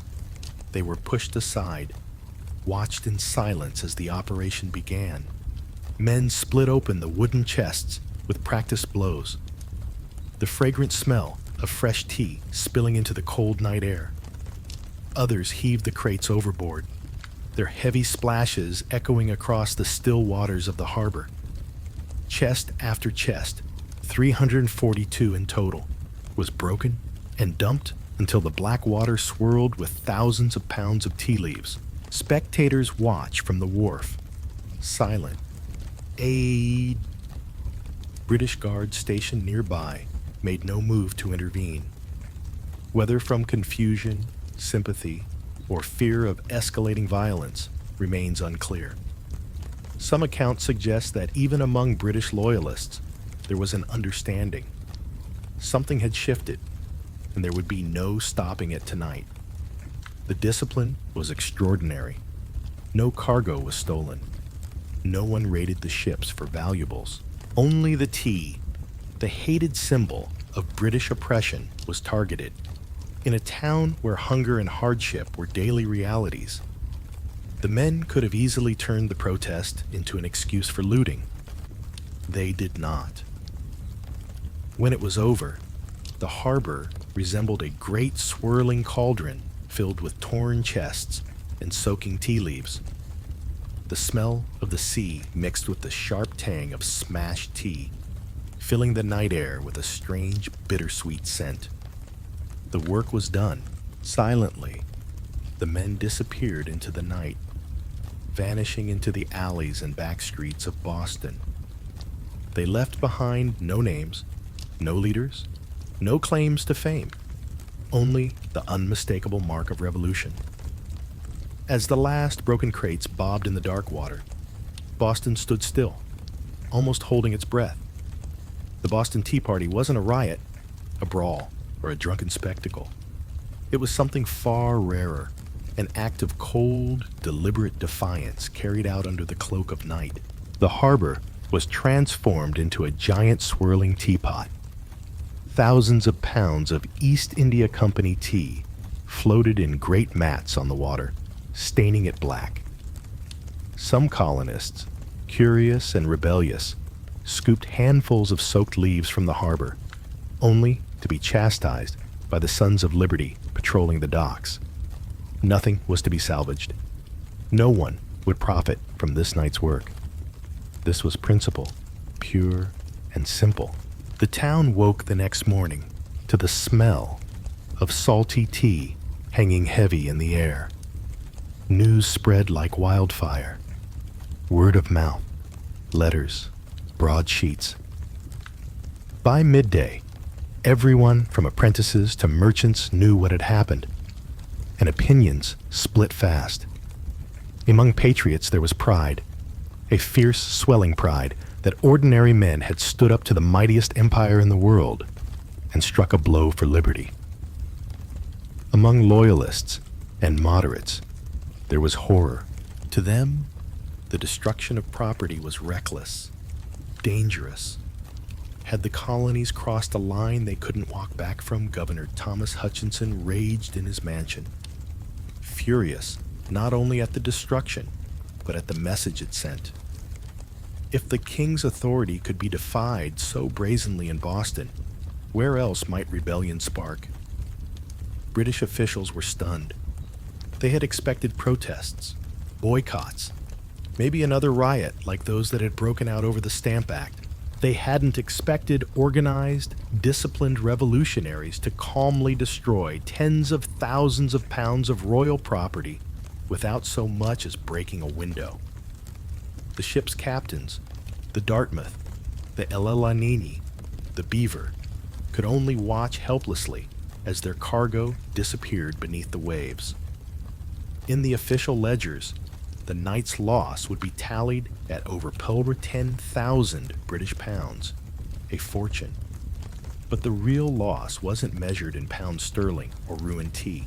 It was measured in trust, in loyalty, in the fragile illusion that Britain still ruled her colonies with consent. The night the tea sank, something deeper rose to the surface, a shared, undeniable truth. The age of peaceful protest was ending. A reckoning was coming, and Boston was ready. When word of the Boston Tea Party crossed the Atlantic and reached London, the reaction was swift and furious. To British officials, it was not simply a protest. It was rebellion, an open, mocking challenge to royal authority that could not be ignored. King George III, upon hearing the news, was said to have grown cold with anger. Parliament, already frustrated by years of colonial disobedience, exploded in outrage. They demanded punishment, not just for the city of Boston, but as a warning to all the American colonies. The result was a series of laws so harsh they were quickly nicknamed the Intolerable Acts in America.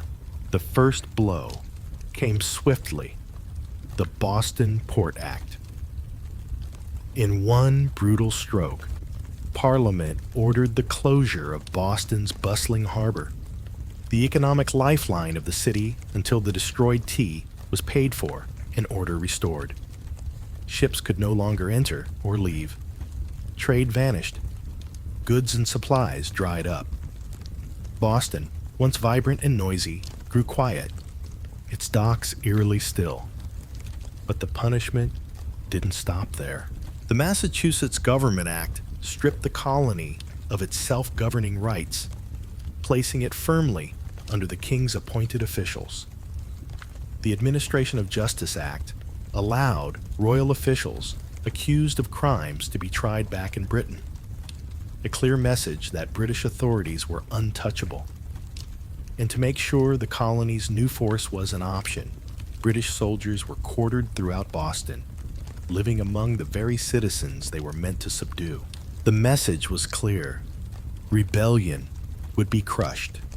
Liberty was a luxury the Crown would no longer tolerate, but Parliament's heavy hand had an unintended effect. Instead of frightening the other colonies into submission, it outraged them. News of Boston's suffering of its port closed, its people starving under martial law, stirred deep sympathy and righteous anger throughout America. Wagon loads of food and supplies poured into Boston from neighboring colonies. Letters of support, pledges of unity, and secret meetings began to weave the once fragmented colonies closer together. What had once been a Massachusetts problem was rapidly becoming an American one. In punishing Boston, Britain had hoped to make an example of them. Instead, they made Boston a symbol, a rallying cry for resistance. The flames of revolution, once flickering in isolated pockets, now began to blaze from colony to colony, and there would be no easy extinguishing them. The punishment of Boston sent shockwaves far beyond the rocky shores of Massachusetts. Across the 13 colonies, outrage turned into something far more dangerous for Britain: unity.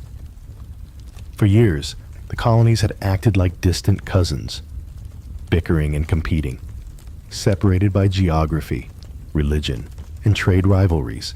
But when Parliament slammed Boston's harbor shut and stripped Massachusetts of its self-governance, Americans across the continent realized if it could happen to Boston, it could happen to anyone.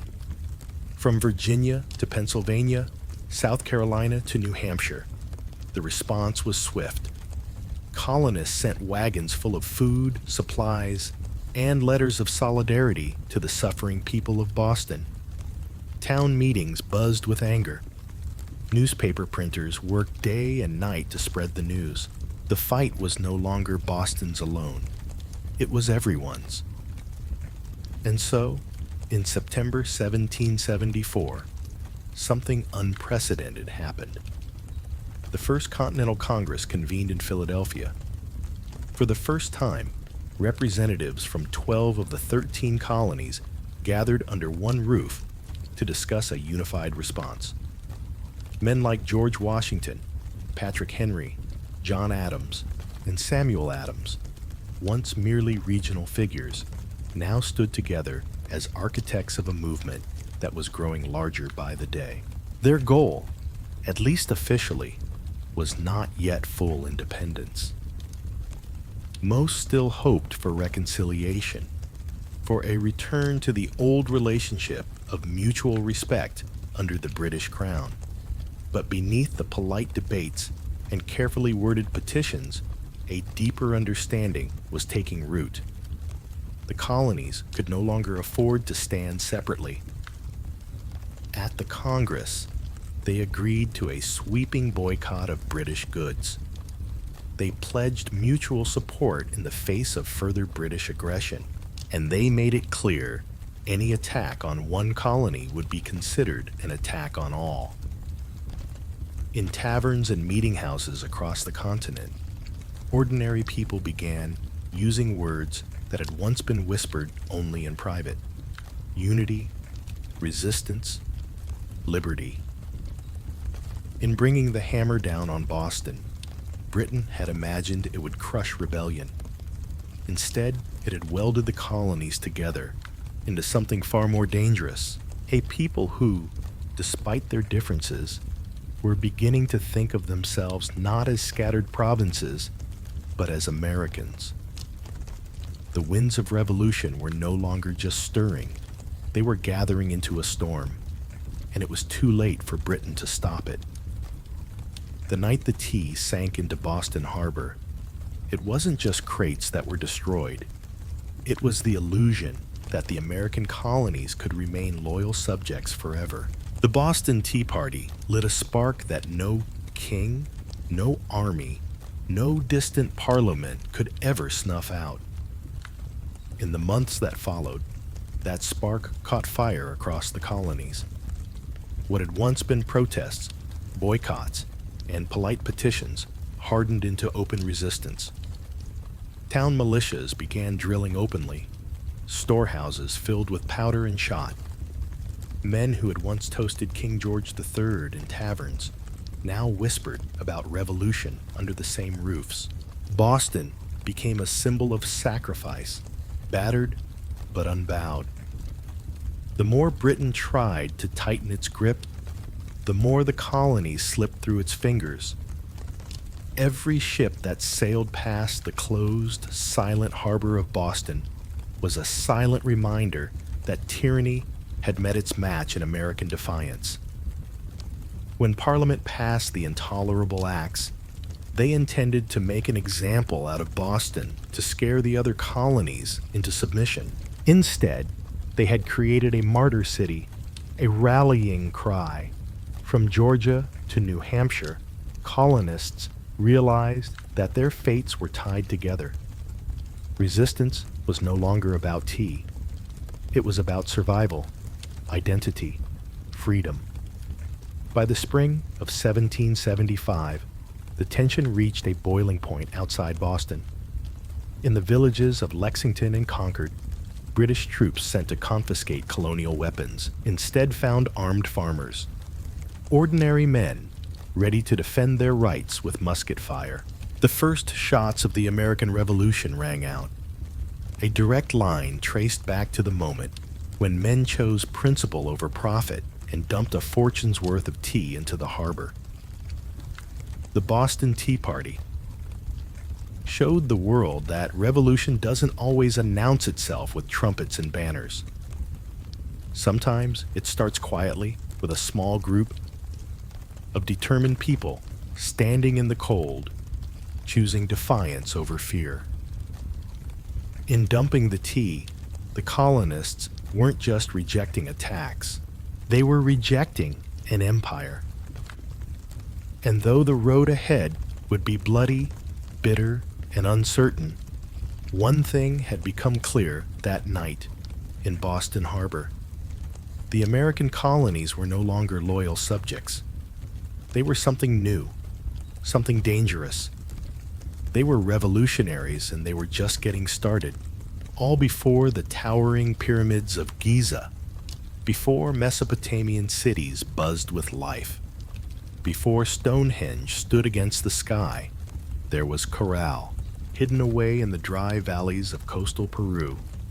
Corral rose in silent majesty nearly 5,000 years ago, then faded into near complete oblivion, swallowed by sands and forgotten by history. For centuries, the world did not even know it existed. The Super Valley, where Corral once thrived, seems at first glance an unlikely place for civilization to bloom. The landscape is parched, barren, the river little more than a thin silver thread winding through rocks and dust. To most eyes, it looked inhospitable, a place abandoned by life. Yet it was here, amid the desolation, that one of humanity's earliest great cities took shape. Corral wasn't just a collection of scattered huts or a temporary trading post. It was a planned city sprawling over 150 acres, filled with pyramids, plazas, residential quarters, and ceremonial spaces. It had scale, purpose, and vision. A complex society blossoming centuries before the Egyptians began stacking stones into pyramids of their own. The people of Corral achieved this without the wheel, without written language, without metal tools. They built massive structures from stone and earth with nothing but ingenuity, communal effort, and the raw power of human will. Yet for thousands of years, Corral's existence remained a secret, even when travelers stumbled across the strange weathered mounds scattered across the valley. They mistook them for natural formations, mere hills sculpted by the desert winds. No one imagined that beneath the sand lay one of the oldest cities in the world, predating even the civilizations that history books had crowned as the firsts. It wasn't until the late 20th century that archaeologists led by Ruth Shady uncovered the truth. What they found buried in the dust of time would rewrite the story of the Americas and force the world to reconsider what it thought it knew about the birth of civilization itself. Corral had risen, flourished, and fallen in total anonymity. Now, after millennia of silence, its stones are speaking again, whispering of a peaceful, intelligent people who built a world of complexity and wonder in a land where life itself seemed impossible. And this was only the beginning of their story. At first glance, the Soup Valley looks like a place where life should struggle to exist. Harsh winds sweep across endless stretches of sand and stone. The sun beats down mercilessly, drying out the earth, baking the landscape into cracked, brittle sheets. Water is scarce, the river a meandering thread, fighting for survival. To the untrained eye, it is a wasteland, barren, empty, forgotten by the gods. But the people of Corral saw something different. They did not see a desert to be feared. They saw a canvas to be shaped. They recognized the river, however modest, as the lifeblood of possibility. And so, with patience, ingenuity, and sheer determination, they turned this unforgiving place into a thriving oasis of life and culture. Their first victory was agriculture. They learned to tame the river's seasonal floods, building simple but brilliant irrigation systems that channeled water across the valley floor. Where others saw sand and dust, they coaxed green shoots of hope. Cotton, beans, squash, guava, sweet potatoes. Cotton, in particular, became their treasure. It was spun into fishing nets and textiles, fueling trade with coastal villages and creating bonds that stretched far beyond their desert home. But growing crops was only part of their mastery. The people of Corral understood that survival in the desert required balance. They worked with nature, not against it. They built their homes and plazas from stone and earth, designed to withstand both scorching heat and the rare, punishing rains that occasionally swept through the valley. They studied the stars and seasons, planning their harvests with the precision of master astronomers. Trade became the veins and arteries of Corral's economy. Dried fish, cotton, fruits, and handmade goods flowed up and down the coast. In exchange, Corral received exotic goods, colorful shells from the Pacific, rare stones from the Andes, ideas from distant peoples. They were not isolated. They were connected. In a land where survival seemed impossible, Corral thrived through intelligence, innovation, and community. They didn't conquer the desert with brute force. They partnered with it, learning its rhythms, respecting its power, building a society that was not just functional. It was extraordinary. Against the odds, Corral blossomed into a beacon of civilization, and it was only beginning to rise. Rising out of the desert like ancient guardians, the pyramids of Corral defy everything we thought we knew about early civilization in the Americas. These were not small, crude structures built by primitive hands. They were massive, deliberate works of architecture created by a people with vision, organization, and ambition.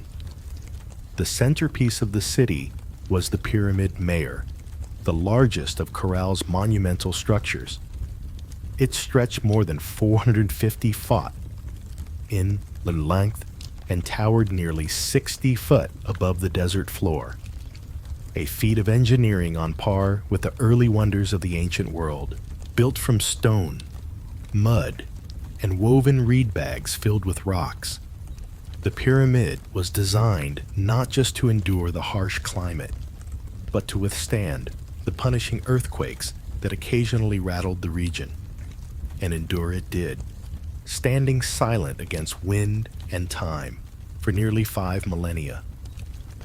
But the pyramids of Corral were not tombs. Unlike the massive burial complexes of Egypt, Corral's pyramids served a different purpose. They were centers of ceremony, power, and public life. Temples and gathering spaces crowned their summits, accessible by broad, elegant staircases. Fires once burned atop these platforms, and rituals were held beneath the endless Peruvian sky. At the foot of the pyramids, vast plazas opened up, sunken and circular, inviting thousands to gather for religious ceremonies, political meetings, and communal celebrations. The very design of Corral's cityscape suggested a society that prized community and order, a people deeply connected to one another and to the cosmos. Around the pyramids, smaller residential complexes fanned out, likely home to priests, administrators, artisans, and farmers. The pyramids themselves seem to have been strategically placed, aligned with celestial events, sunrises, solstices, the cycles of the stars. To the people of Corral, architecture wasn't just practical. It was spiritual, mathematical, cosmic. Walking among the weathered stones today, it's almost impossible not to feel a strange sense of awe.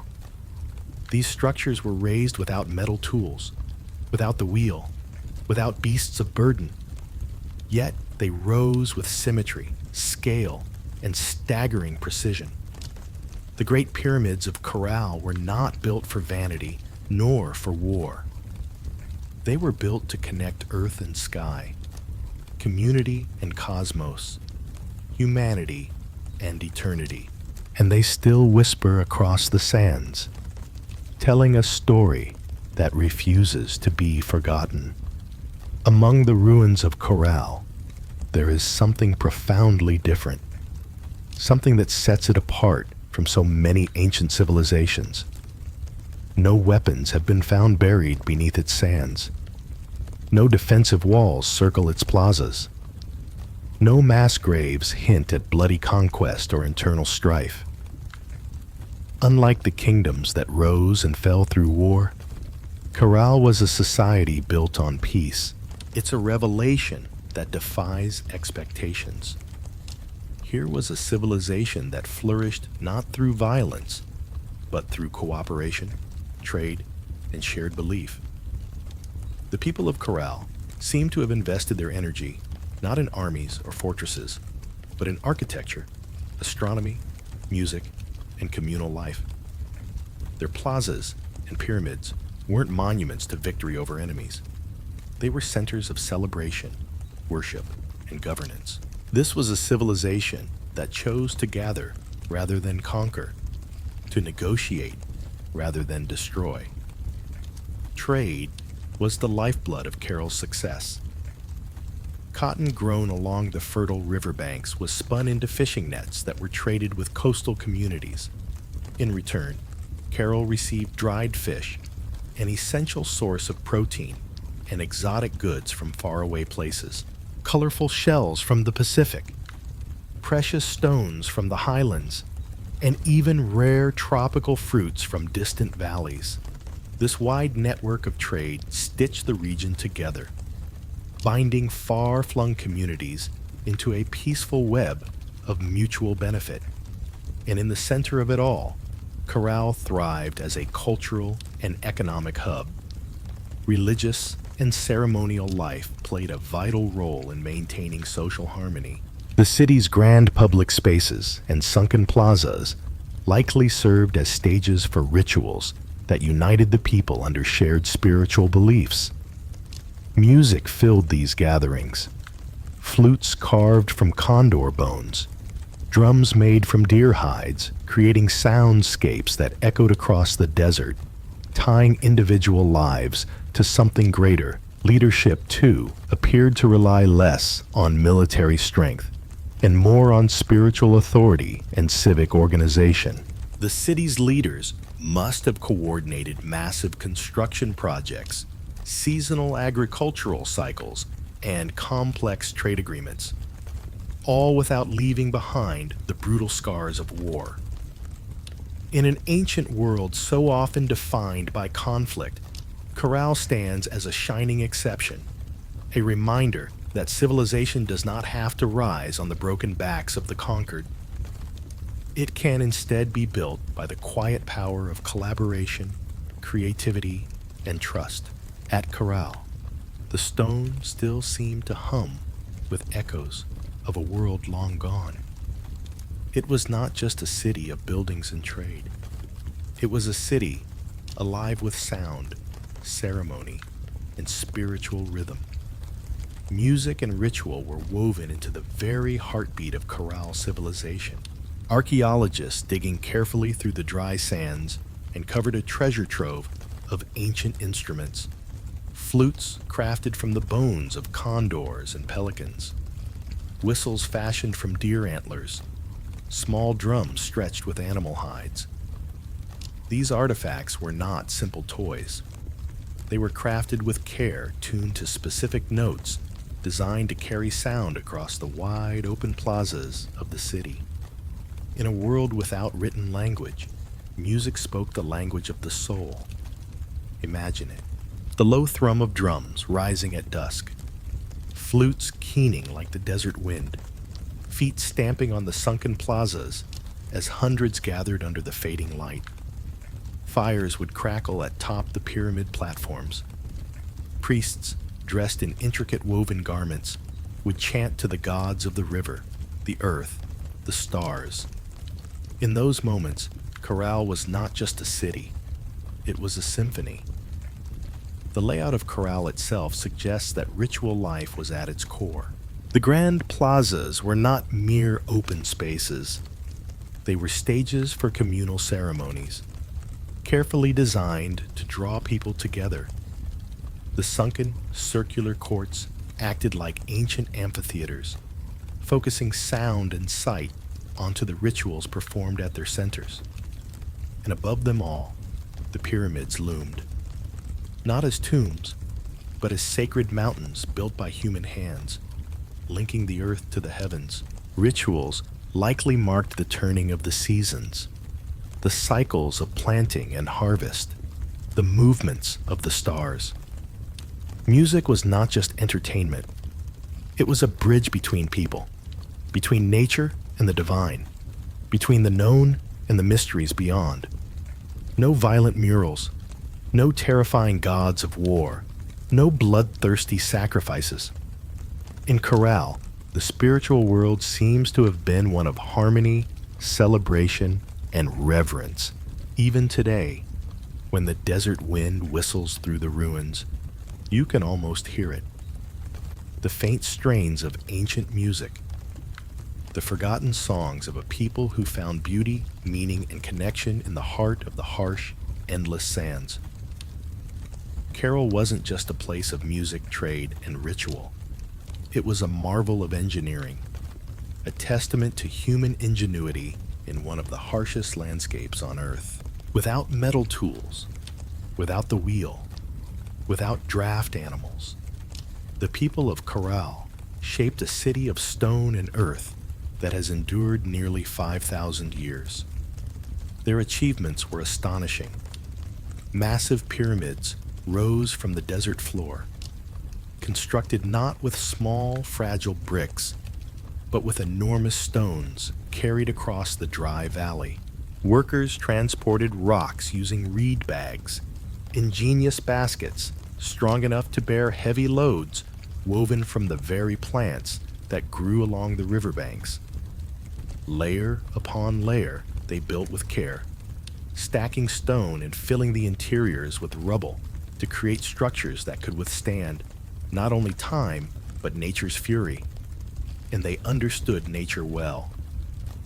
Corral lies in a region prone to violent earthquakes, yet their pyramids and plazas survived largely intact. How? By mastering earthquake-resistant architecture. Builders used flexible construction techniques, layered fills, wide foundations, and rounded corners that allowed their monuments to absorb and dissipate seismic energy. It was engineering born not from textbooks, but from an intimate knowledge of the earth itself. Water management was another silent triumph. Despite living in a desert, the people of Corral developed sophisticated irrigation systems. Channels and canals carefully guided river water to their agricultural fields, allowing crops to flourish even during dry seasons.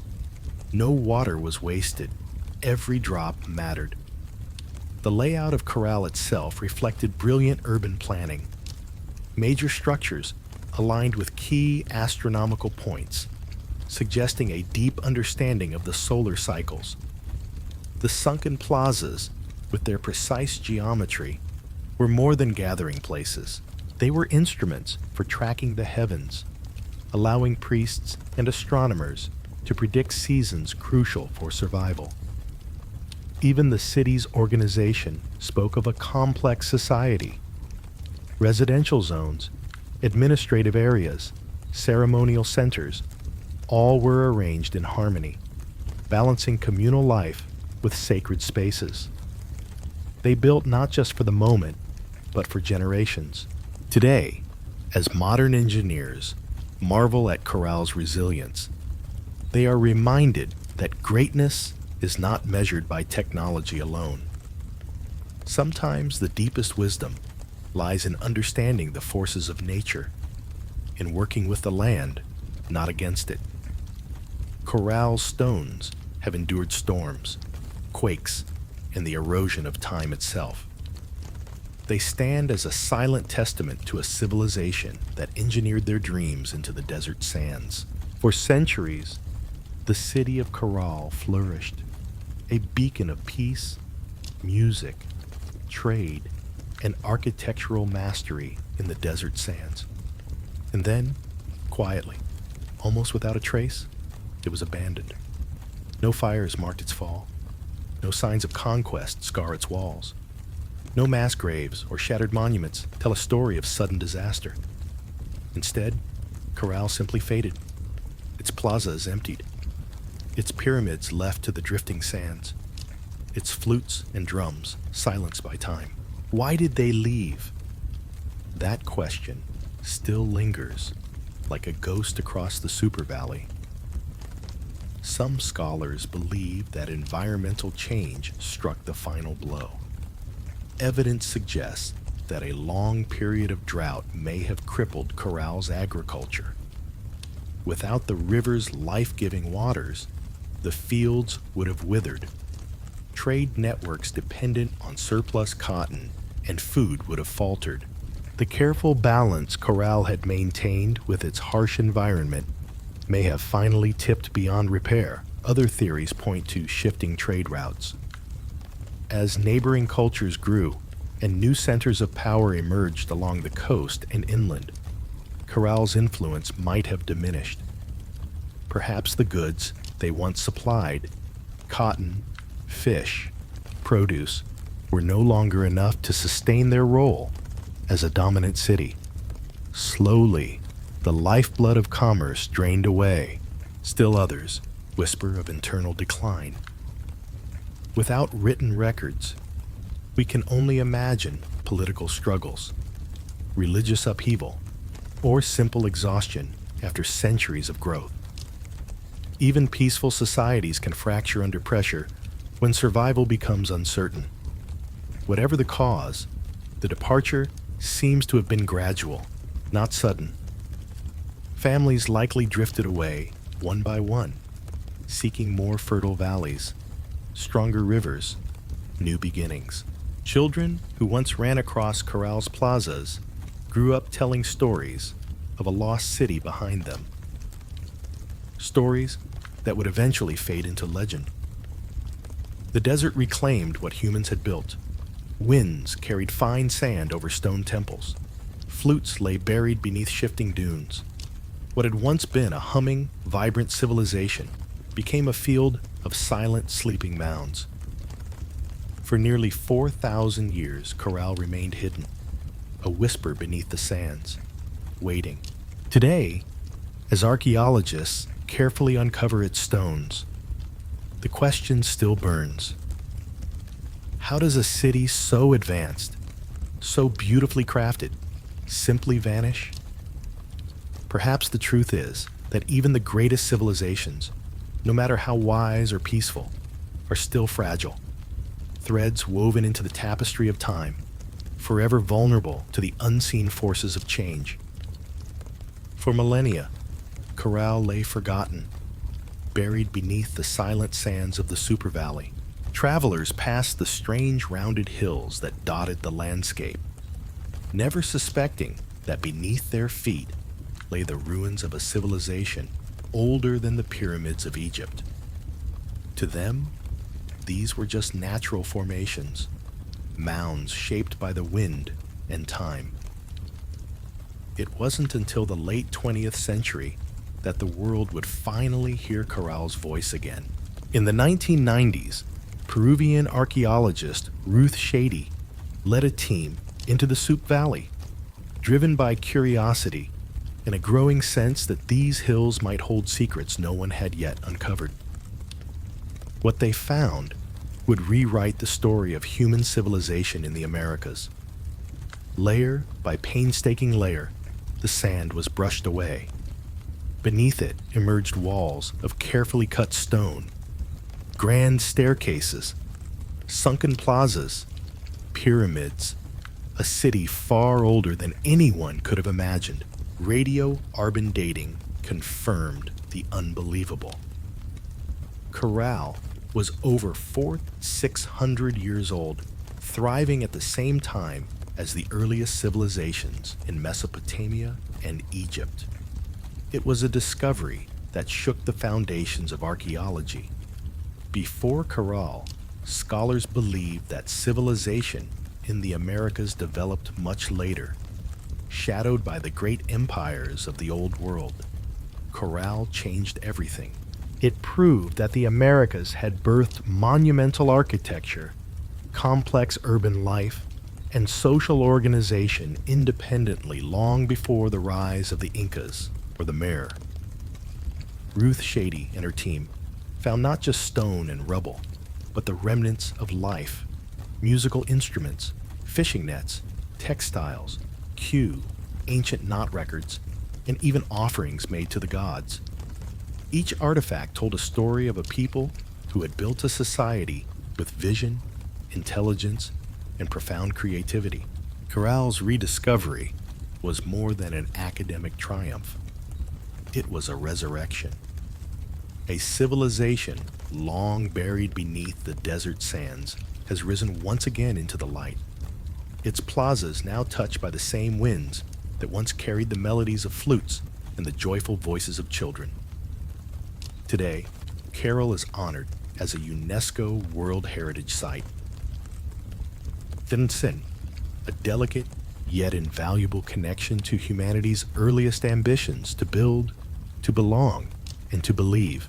The sands kept Carroll hidden well, but the stones endured, patiently waiting for someone to notice, to listen, to remember. Now, Carroll stands as a quiet colossus, reminding us that the roots of civilization run far deeper than we ever imagined. Among its pyramids and plazas, the ancient stones whisper a new narrative, one that reshapes how we understand the human journey. It is not a tale of conquest or bloodshed, but one of harmony, creativity, and hope. Long before the rise of Greece, Rome, or even Egypt, the people of Corral were building something remarkable. They constructed pyramids without wheels, charted the heavens without writing, and developed a vibrant society grounded in trade, music, ceremony, and engineering, all without leaving behind the scars of war. In a time so often remembered for violence, Corral offers a different vision, one where civilization flourished through connection, not conquest, through learning, not domination. It reminds us that complexity doesn't require cruelty, and that greatness isn't defined by armies and battles, but by communities coming together to build, create, and dream. Coral's legacy stretches far beyond the arid Satura Desert. It challenges the long-held belief that civilization had a single origin point, that cities and monumental architecture were born only in the Old World. Coral shows us that humanity's drive to invent, to aspire, to reach towards something greater emerged in many places, shaped by many hands, but guided by the same eternal impulses: to endure, to celebrate, to seek the divine. As you walk through Corral's weathered remains today, you can almost hear echoes of its past. The beat of drums, the soft tones of flutes, the quiet negotiations of traders in open squares, the playful laughter of children darting through stone paths beneath a sky strewn with stars. Their dreams, their lives, their spirit, they live on, carved into the very earth. Corral teaches us that even when civilizations vanish, their soul can survive, resting beneath the sand, waiting to be remembered, waiting to spark new inspiration. On the grand canvas of human history, Corral shines not as a mere fragment of what was, but as a guiding light for what could be. A reminder that even in the most desolate places, beneath the heaviest burdens of time, the seeds of wonder, wisdom, and peace can grow, and from them, a world can rise, reaching once more for the stars.